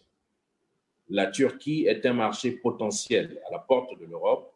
Entre l'Europe et l'Asie, nous pensons que la Turquie peut être un relais commercial important et les investisseurs turcs peuvent continuer également à investir dans cette zone économique, dans le secteur du bois. Nous pouvons continuer à bâtir notre coopération sur le développement des secteurs numériques, la télécommunication, sur le tourisme. Je parlais de l'écotourisme. Et d'ailleurs, dans mes anciennes fonctions de ministre du Tourisme, avec Madame l'ambassadeur, nous avons eu le bonheur de signer un accord avec le World Tourism Forum pour développer l'écotourisme, particulièrement au niveau du Gabon.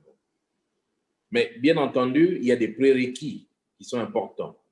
Le Gabon a besoin du développement des infrastructures parce que pour que l'économie ou les investissements d'impact puissent tenir, elles doivent être assises sur des infrastructures solides et de qualité. La formation est un élément essentiel. Pareil également pour le développement des petites et moyennes entreprises.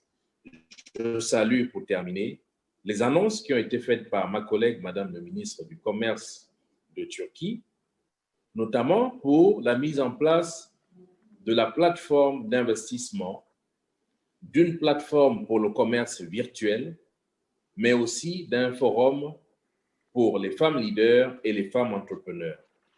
J'accorde vraiment beaucoup d'espoir au nom du gouvernement gabonais dans ces plateformes et nous voulons cette fois-ci donner un nouveau départ, mais cette fois-ci, j'espère, plus économique pour cette coopération turco-gabonaise que nous appelons. Je voudrais donc sur ce vous remercier pour m'avoir accordé votre attention. Je reste à votre entière disposition. Merci.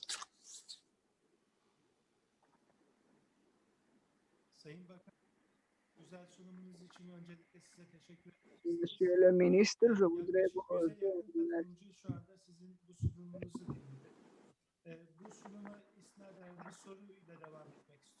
Nous avons environ 100 participants, chers ministres, qui nous ont écoutés. Alors, quels sont les secteurs que vous préciseriez, que vous conseillerez? Oui, vous avez parlé du bois, mais je suis sûr qu'il y a aussi d'autres secteurs que vous aimeriez attirer les investisseurs verts. Honorable ministre. Très bien. Comme je vous le disais, notre stratégie, comme je vous le disais, notre stratégie est assise sur 3 piliers essentiels. Le développement de l'industrie, le développement des services et le développement durable, notamment par des services touristiques et écotouristiques. Le bois, effectivement, reste un élément essentiel. Je pense que l'apport des investissements turcs dans ce domaine restera essentiel. Mais il ne faut pas voir que l'investissement. Il faut aller même sur le commerce, parce qu'aujourd'hui, le Gabon est le premier fournisseur aujourd'hui africain en matière de bois de contreplaqué. Donc, nous avons la possibilité aussi, même dans ce domaine, de développer. On peut aller aussi au-delà, notamment les questions liées au numérique. Le numérique, le Gabon aujourd'hui a une forte, on va dire, implantation en matière de numérique, grâce aux investissements qui ont été faits par le gouvernement. Nous pensons que les télécommunications restent un secteur porteur pour le Gabon. Et j'ai parlé aussi de ce qui concerne les infrastructures, le développement de l'agriculture, de toutes les activités agro-industrielles également. Donc voilà, mais ce n'est pas tout. Il y a beaucoup de secteurs, mais je donne une idée un tout petit peu de là où nous avons des besoins. Mais nous savons tous aujourd'hui, c'est moi, ce qu'on doit faire. Nous avons plus besoin aujourd'hui d'action. Et c'est là où je salue le travail fait par les 2 ambassadeurs de Turquie et du Gabon pour ce qu'ils font. Il faut qu'à partir de maintenant, nous mettions plus d'accent dans ce qui a été prévu pour que ceci se concrétise par des résultats concrets en termes d'investissement ou même de partenariat commercial.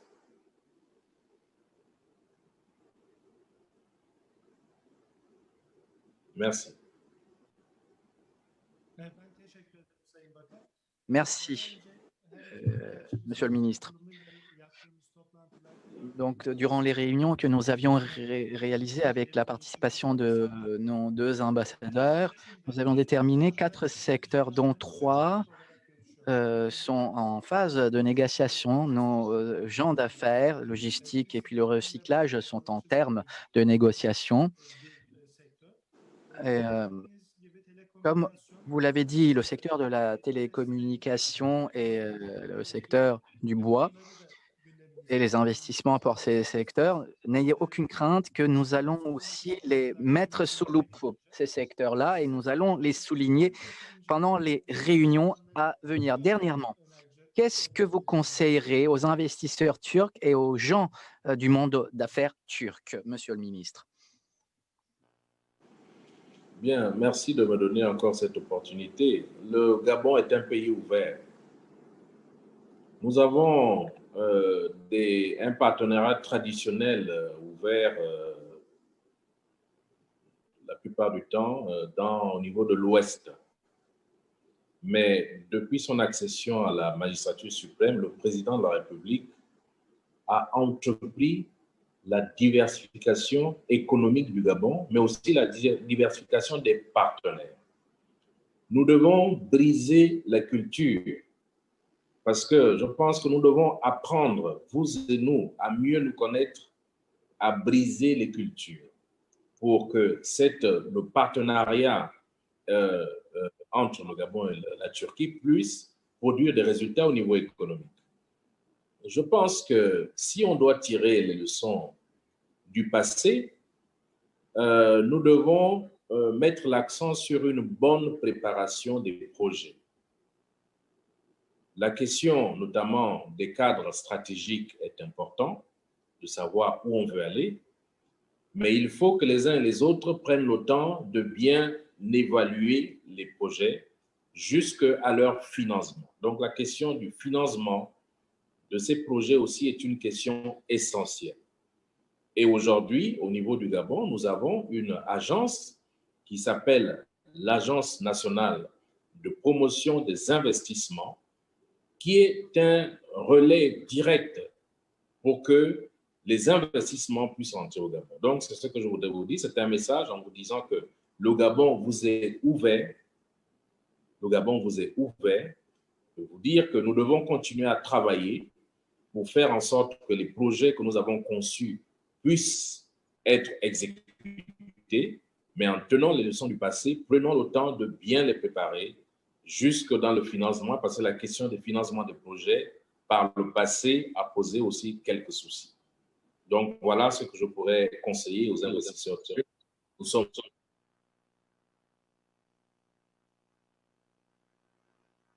tous à disposition de promotion des investissements. Nous avons également une chambre de commerce qui existe. Ces éléments effectivement de points focaux pour le développement des échanges.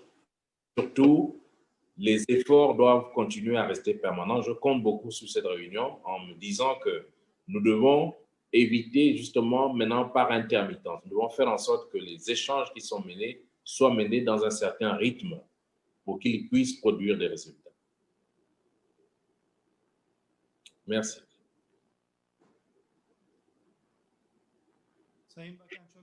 Merci, Monsieur le ministre. Votre chambre de commerce, j'ai eu l'occasion de rencontrer le président. Nous comptons réaliser une réunion parmi nos membres dans les jours à venir avec votre soutien et avec votre participation. Nous avons beaucoup de motivation, Monsieur le ministre. Et je pense qu'il s'agit d'une ambiance très positive entre les deux pays en question et nos gens du monde d'affaires sont très motivés pour concrétiser, comme vous l'avez dit, Monsieur le ministre, ces travaux. Très bien. Merci.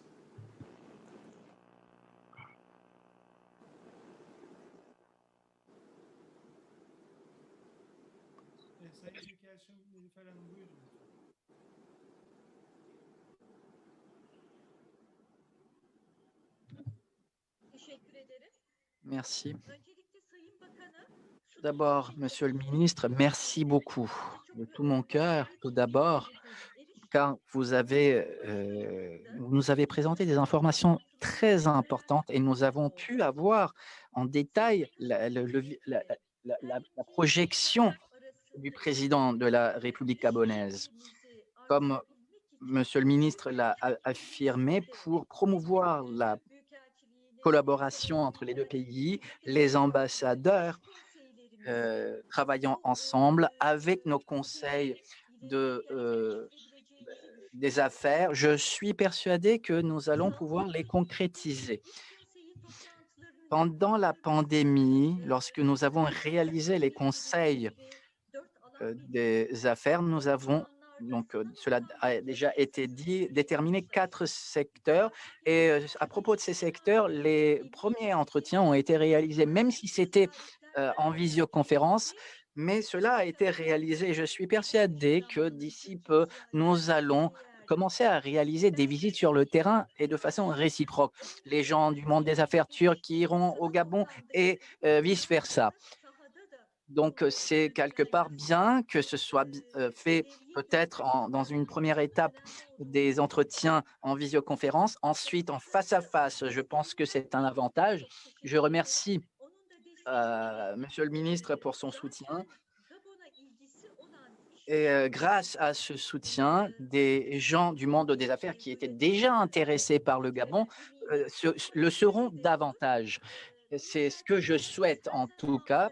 En tant qu'ambassade, nous sommes toujours ici, prêts à soutenir tous les investisseurs et les gens du monde des affaires. Nous avons toujours ressenti votre soutien, Madame l'ambassadrice. Et, nous avons hâte de visiter le Gabon. Vous savez que nous serions déjà venus au Gabon au début du mois de mars si la pandémie ne s'était pas accentuée. Mais une fois que la normalisation sera un peu plus propagée, nous serons aussitôt au Gabon. C'est un vœu sincère. Avez-vous des choses à ajouter, Monsieur l'ambassade? Avez-vous des commentaires ou des choses à dire, Monsieur l'ambassade? Ambassadeur du Gabon en Turquie. Votre microphone est éteint, monsieur. Votre microphone est éteint. Il faut, voilà.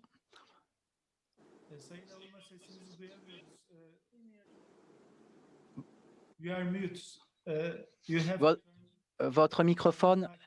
Alors, il faut amener le curseur en bas de l'écran. Tout à gauche, vous avez la caméra et juste à gauche, vous avez le micro qu'il faut cliquer dessus, monsieur. Monsieur l'ambassadeur, on ne vous entend pas. Vous êtes sur mute. Un instant. Oh. Voilà. Okay.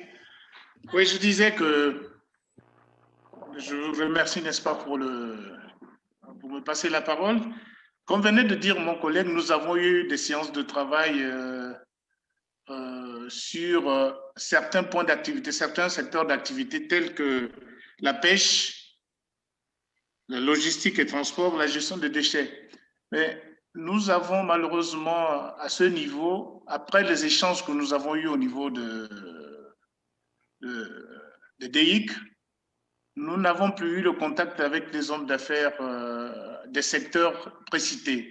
Alors je voudrais solliciter Monsieur le Président du Conseil d'affaires de façon à nous mettre de temps en temps en contact avec ces opérateurs économiques, de façon que nous puissions avoir un peu le suivi de ce que nous avons eu à discuter au cours de nos séances de travail. C'est juste une sollicitation que je fais auprès de Monsieur le Président pour nous permettre un suivi adéquat de ce que nous avons eu à discuter.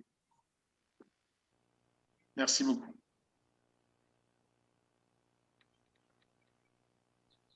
Sayın Büyükelçi, memnuniyetle toplantılarımız devam edecek. Bu konularda özel görüşmeler ayrıca devam ediyor. Ambassadeur, nous avons aussi certaines entrevues tout à fait privées. Cela continue. Je crois que Monsieur le ministre voudrait prendre la parole.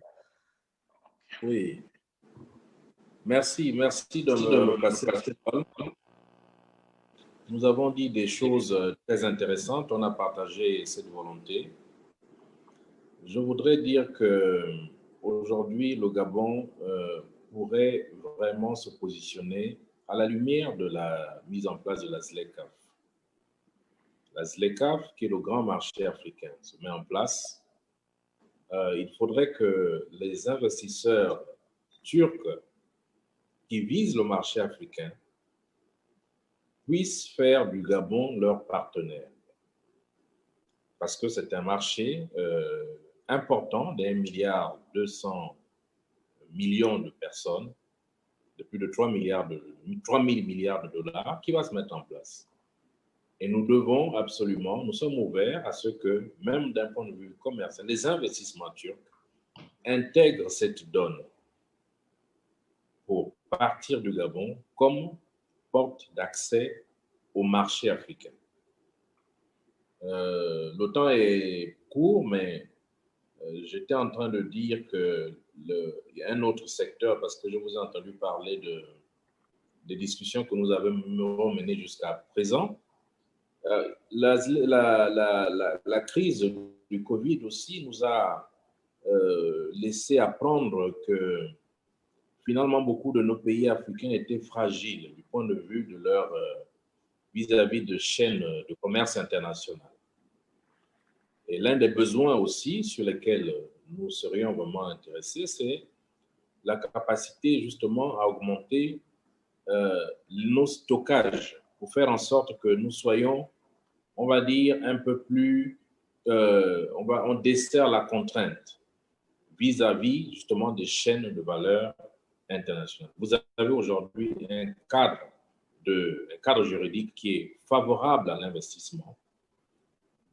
Nous avons un marché commun qui existe. Nous avons effectivement un cadre qui est incitatif sur les zones d'investissement spéciales, les zones économiques spéciales. Nous sommes en train de travailler sur un nouveau code des investissements avec des incitations. Tout ceci aujourd'hui est là au niveau du cadre juridique. Aux uns aux autres, à nous tous ensemble de travailler pour qu'il y ait plus d'investissements. Aujourd'hui, nous sommes prêts à accueillir des investissements conformément à la stratégie gabonaise de développement.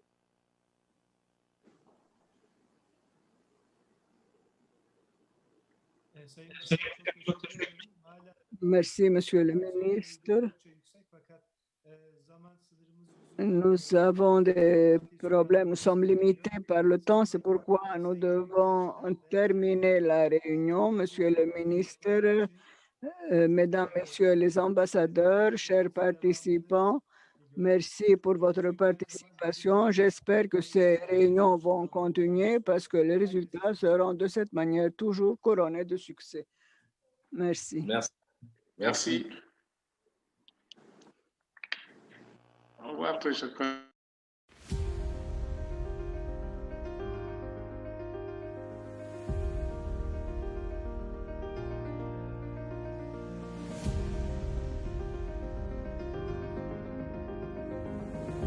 Biz bu parolayla 1985'ten beri dünyanın dört bir yanında ticaret peşinde koşuyoruz. Daha fazla ticaret istiyoruz cümlesiyle başladı. Sonra ortak bir vizyonla Türk iş dünyası bir araya geldi ve adım kondu. Peki ben kimim? Ben gücünü kurucu kuruluşlarından, üyelerinden, dünyanın dört bir yanında ticaret peşinde koşan iş konseylerinden ve sinerji içinde çalıştığım karşı kanat kuruluşlarından alan Türk iş dünyasını bütün renkleriyle buluşturan bir iş platformuyum. Ben DEİK'im. DEİK, iş dünyamızın lokomotif kuruluşu haline geldi. 2019 Recep Tayyip Erdoğan.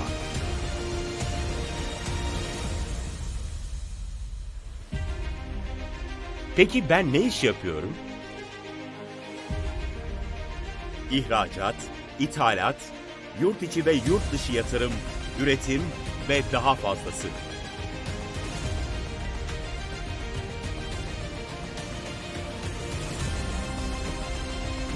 Dünyanın dört bir yanında sayısız iş forumu, B2B görüşmeleri, yuvarlak masa toplantıları, konferanslar, paneller ve zirvelerle yeni bağlar kuruyor. Ekonominin dinamiklerini güçlendirmek, dünyanın değişimine yön vermek ve iş dünyası içerisindeki etkileşimi artırmak için var gücümle çalışıyorum. Bunun için hazırladığım içeriklerle üyelerime ve iş dünyasına katkı sağlıyorum.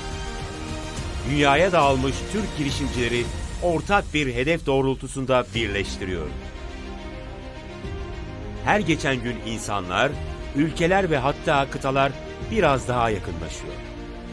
Uluslararası ticaretin dengeleri hızla değişiyor ve dünya ekonomisi yeniden şekilleniyor. Ben bu değişime ayak uydurmaya çalışmıyorum. Ben bu değişime yön veriyorum. Çünkü ben ticareti bir savaş unsuru olarak değil, toplumları kalkındıran, dünyayı güzelleştiren, doğayı koruyan teknolojilerin gelişmesine katkı sağlayan bir araç olarak görüyorum.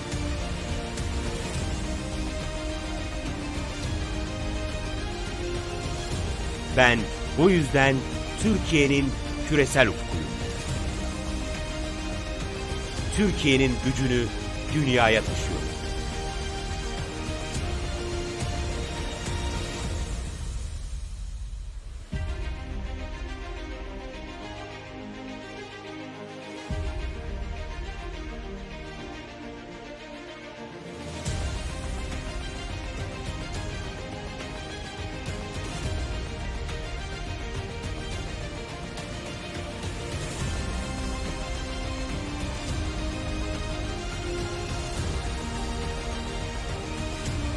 Hadi. Zaman şimdi, birlikte hareket etme zamanı. 146 iş konseyimle seninle iş yapmak istiyorum. Ben, gücünü üyelerinden alan iş platformuyum.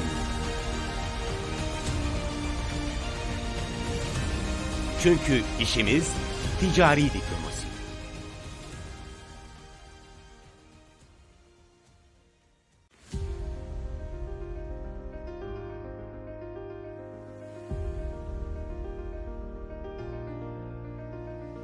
Notre affaire, c'est de porter notre force au monde. C'est notre mot d'ordre.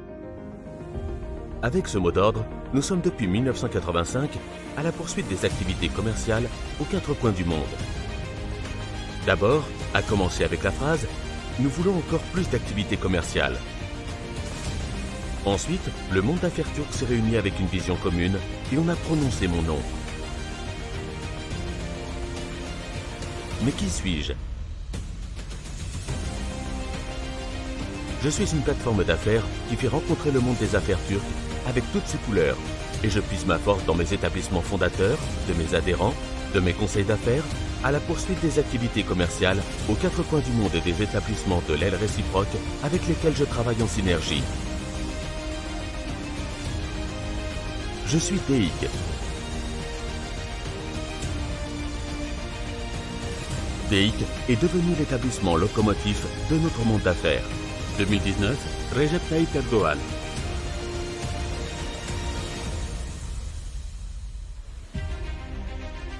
Mais quelle est mon occupation?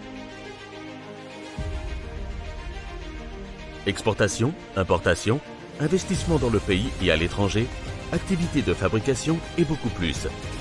Car mon affaire, c'est la diplomatie commerciale. Je crée de nouveaux liens avec plusieurs forums d'affaires, des entretiens B2B, des réunions de table ronde, des conférences, des panels et des sommets aux 4 coins du monde. Je travaille avec toute ma force pour renforcer les dynamiques de l'économie, orienter l'évolution du monde et augmenter la communication au sein du monde des affaires.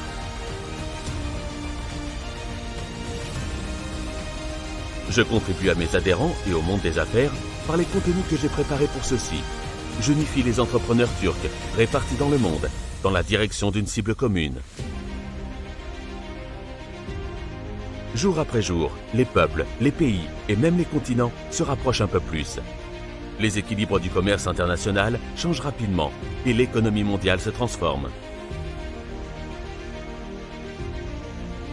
Je n'essaie pas de m'adapter à ce changement, mais j'oriente ce changement. Car je considère le commerce non comme une notion de combat, mais comme un instrument qui assure le développement des peuples, qui embellit le monde, qui contribue au développement des technologies, amis de l'environnement et avec la nature.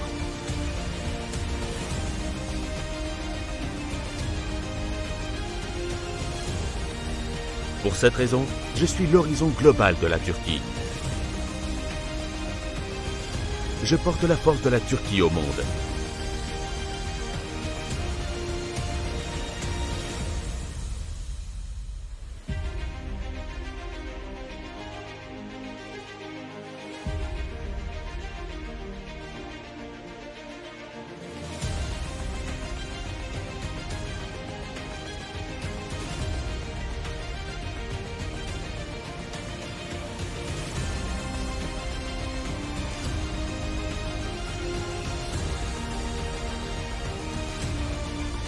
Allons-y. Maintenant, c'est le temps d'agir ensemble.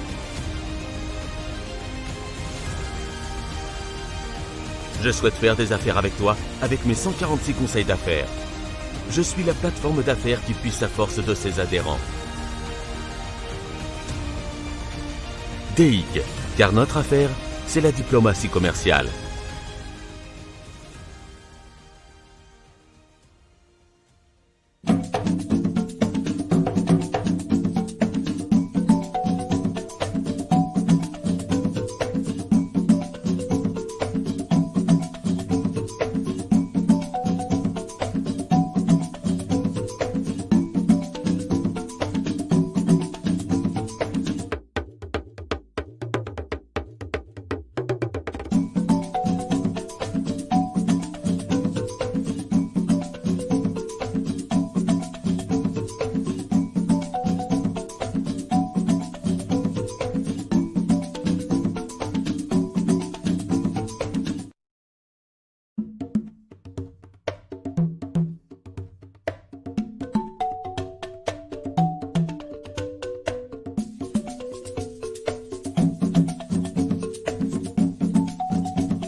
bu etkinlik için geliştirdiğimiz e-ticaret platformunda binlerce Türk ve Afrika'da iş insanı sanal ortamda iş yapma imkanına sahip oluyor. Yeni ekonomik düzene baktığımızda Afrika'daki iş ortamının iyileştirilmesi, bir yandan da vatandaşlarının esenliğini arttırmak buradaki amaçlarımız arasında. Türkiye her daim kendi ticari hak ve menfaatlerini gözetmenin yanında en az gelişmiş ülkelerin ve diğer gelişmekte olan ülkelerin haklarının da savunuculuğunu yapmıştır. Afrika ülkeleriyle ekonomik ilişkilerimiz bir rekabet ilişkisi değil, tam anlamıyla ekonomik işbirliği ilişkisidir. 2003 yılında Afrika kıtası ile 5,4 milyar dolar olan ticaret hacmimiz 2019 yılında 26,2 milyar dolara ulaştı. Kıtaya olan ihracatımız 2003 yılında sadece 2,1 milyar dolar iken bu rakam 2019 yılı itibariyle 16,6 milyar doları aştı. Salgının sebep olduğu olumsuzlukların ilişkilerimizde bu yakaladığımız ivmeyi azaltmasına izin vermemeliyiz. 2019 sonu itibariyle 26,2 milyar dolara ulaşan ticaret hacmimizi önümüzdeki birkaç yılda 50 milyar doların üzerine taşımalıyız. Nelson Mandela özgürlüğe giden 27 yıllık çileli yolculuğunu bakınız nasıl özetliyor. Madiba büyük bir tepeyi aştığında insanın bulacağı şey daha aşılacak çok tepelerin olduğudur diyor.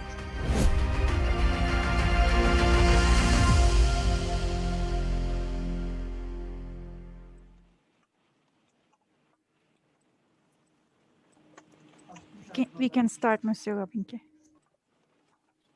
Excellences, distingués représentants et mesdames et messieurs. Distinguished representatives of private sectors, ladies and gentlemen.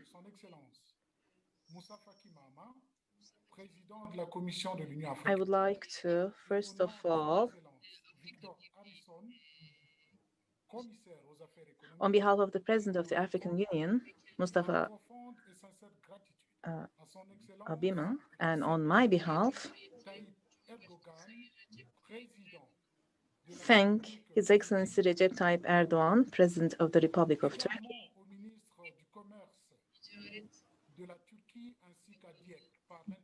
the Ministry of Trade of Turkey, as well as DEİK, through my brother, Mr. Nail Olpak, the President of Foreign Economic Relations Board of Turkey, for their unreserved support to make this online edition of Turkey-Africa Economic and Business Forum such a success. You have convinced us beyond all reasonable doubt that you are indeed true partners, and we look forward to further collaboration with you in the future. Ladies and gentlemen, we would not be talking about success without the support and active participation of the African governments and private sector representatives. In this regard, I wish to take this opportunity to thank all ministers and members of the private sector for their contribution to the success of this forum. I also would like to thank all the participants, including youth, for having spared their precious time to be with us during the course of the past 2 days. Ladies and gentlemen, your participation is clear testimony that you value our collaboration. This collaboration is between the public and private sector. It is through such dialogue that we can jointly address issues that adversely affect our mother continent. Ladies and gentlemen, The African Union places high value to the empowerment and vibrancy of the private sector.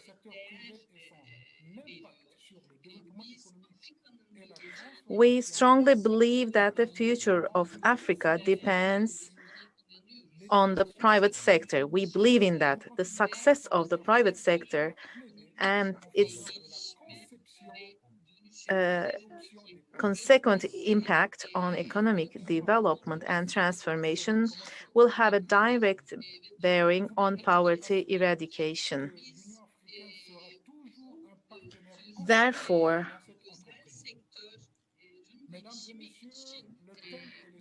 we will continue to advocate for the adoption of appropriate policies that create the conducive atmosphere for the development of the private sector. You can be rest assured that the African Union is a strong partner in this endeavor. The themes, as well as the sub-themes in this event, have been well discussed, and your recommendations will be pursued and implemented. We discussed very critical issues, key issues, especially about the transformation of Africa, just like it is well articulated in Agenda 2063. We exhaustively and ably discussed issues of economic recovery in the post-corona era, Turkey-Africa partnership, Turkey's approach to COVID-19 and health partnership with Africa, trade impacts of AFCFTA and industrialization, and Turkey-Africa women leadership dialogue. These are all important topics, and the deliberations are very much timely. As a testimony of our decisiveness to empower the private sector and give it to the full visibility it deserves, your recommendations from this forum will be submitted to the AU relevant organs for endorsement. We will work closely with you in the implementation of these very recommendations. Let's try to establish a very good future for generations. Thank you very much for your attention. I'd like to thank the valuable remarks and kind remarks of Can Dönes Kabikini, Acting Director of the Economic Affairs Department, African Union Commissions. It's been a rather fruitful event, and we're very happy that we are finishing this successfully. Yes, one lesson we learned from COVID-19 was that we organized this forum online, and we've adapted ourselves to change even further in this period. We talked about change even before the pandemic. We realized that digitalization actually could play its part even more thanks to the pandemic. And rather than globalization, we've also understood that localization plays a significant role. Well, even has become even more important than how it was in the past. There has been a shift from scale economy to the risks of reliance on a single source. We've questioned the place of logistics in our lives. Rather than the proximity or the distance of certain goods and services, we've understood the importance of accessibility to such goods and services. Yes, we talked about the importance of supply chains all the time, but probably in no time in history have we understood the relevance of supply chains. And actually, the winners of this period are those who could strike a balance between health and economy, and at the same time provide confidence to their counterparts. We have our faith and trust in Africa, in Turkey, and at DEİK. We have business councils with 45 African countries, and it's a great testimony, actually. As Mr. Gabikini cited, we've hosted 2,500 business people for 2 days. We've had participants from 80 countries, including ministers, and we've had over 50 panelists. And this has all demonstrated the strength and power of this forum. We've had G2B, we have B2B sessions, we've established exhibition areas, virtual exhibition areas. This is how we try to tackle the challenges of COVID-19. Yes, women play a significant role for each and every one of us, and we would like to maintain our focus on that front as well. And for 6 months, our e-platform will remain open. This was something that we established during this forum as well. So in addition to various platforms, this e-platform will play a significant role for all the participants. I'd like to conclude my remarks with a citation from Nelson Mandela, who is a representative of freedom, actually. It always seems impossible until it's done. So everything, well, things may seem impossible. Yes, COVID-19 and the challenges brought along by it seem to be a challenge, but I believe that we're going to tackle all these challenges together. First of all, I'd like to thank His Excellency Recep Tayyip Erdoğan, ministers, deputy ministers, ambassadors, representatives of business worlds, and the African Union, our collaborator in this organization. And last but not least, I would like to thank those people who are in the background, those who basically worked at the technical side of it, including the interpreters and the technical team. So I would like to extend my special thanks to them. So hopefully we will see you in person and host our friends, brothers and sisters in Istanbul in 2021. Thank you very much, and I greet each and every one of you.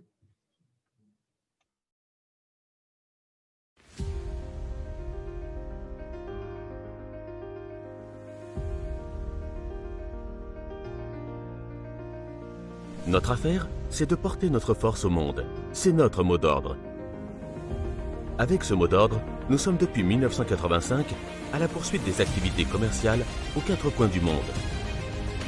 D'abord, à commencer avec la phrase « Nous voulons encore plus d'activités commerciales ». Ensuite, le monde d'affaires turc s'est réuni avec une vision commune et on a prononcé mon nom. Mais qui suis-je ? Je suis une plateforme d'affaires qui fait rencontrer le monde des affaires turques avec toutes ses couleurs et je puise ma force dans mes établissements fondateurs, de mes adhérents, de mes conseils d'affaires, à la poursuite des activités commerciales aux 4 coins du monde et des établissements de l'aide réciproque avec lesquels je travaille en synergie. Je suis DEİK.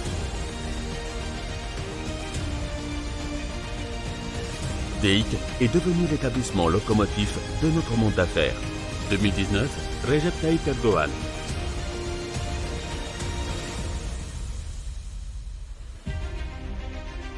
Mais quelle est mon occupation?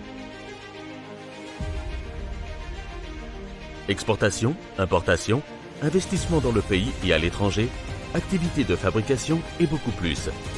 Car mon affaire, c'est la diplomatie commerciale. Je crée de nouveaux liens avec plusieurs forums d'affaires, des entretiens B2B, des réunions de table ronde, des conférences, des panels et des sommets aux 4 coins du monde. Je travaille avec toute ma force pour renforcer les dynamiques de l'économie, orienter l'évolution du monde et augmenter la communication au sein du monde des affaires.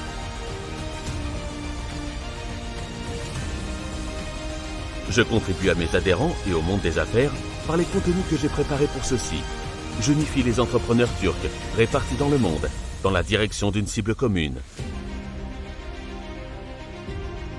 Jour après jour, les peuples, les pays et même les continents se rapprochent un peu plus. Les équilibres du commerce international changent rapidement et l'économie mondiale se transforme. je n'essaie pas de m'adapter à ce changement, mais j'oriente ce changement.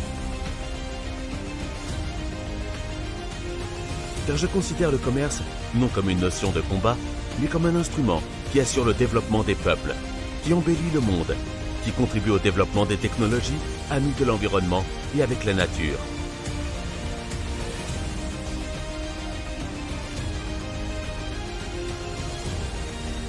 Pour cette raison, je suis l'horizon global de la Turquie. Je porte la force de la Turquie au monde.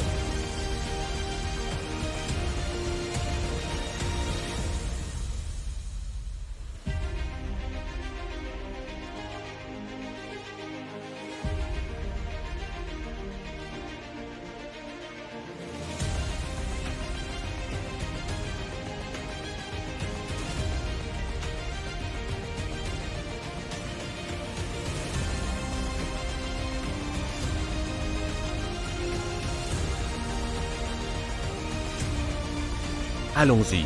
Maintenant, c'est le temps d'agir ensemble.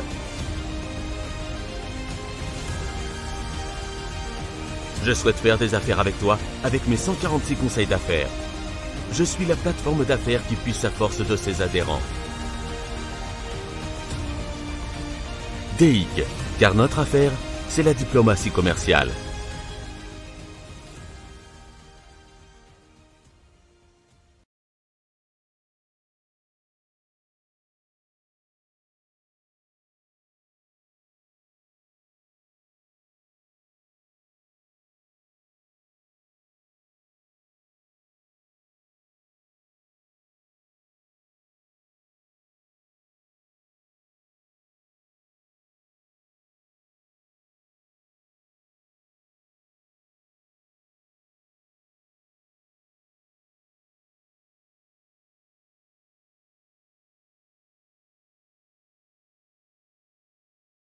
ve menfaatlerini gözetmenin yanında en az gelişmiş ülkelerin ve diğer gelişmekte olan ülkelerin haklarının da savunuculuğunu yapmıştır. Afrika ülkeleriyle ekonomik ilişkilerimiz bir rekabet ilişkisi değil, tam anlamıyla ekonomik işbirliği ilişkisidir. 2003 yılında Afrika kıtası ile 5,4 milyar dolar olan ticaret hacmimiz 2019 yılında 26,2 milyar dolara ulaştı. Kıtaya olan ihracatımız 2003 yılında sadece 2,1 milyar dolar iken bu rakam 2019 yılı itibariyle 16,6 milyar doları aştı. Salgının sebep olduğu olumsuzlukların ilişkilerimizde bu yakaladığımız ivmeyi azaltmasına izin vermemeliyiz. 2019 sonu itibariyle 26,2 milyar dolara ulaşan ticaret hacmimizi önümüzdeki birkaç yılda 50 milyar doların üzerine taşımalıyız. Nelson Mandela özgürlüğe giden 27 yıllık çileli yolculuğunu bakınız nasıl özetliyor. Madiba büyük bir tepeyi aştığında insanın bulacağı şey daha aşılacak çok tepelerin olduğudur diyor.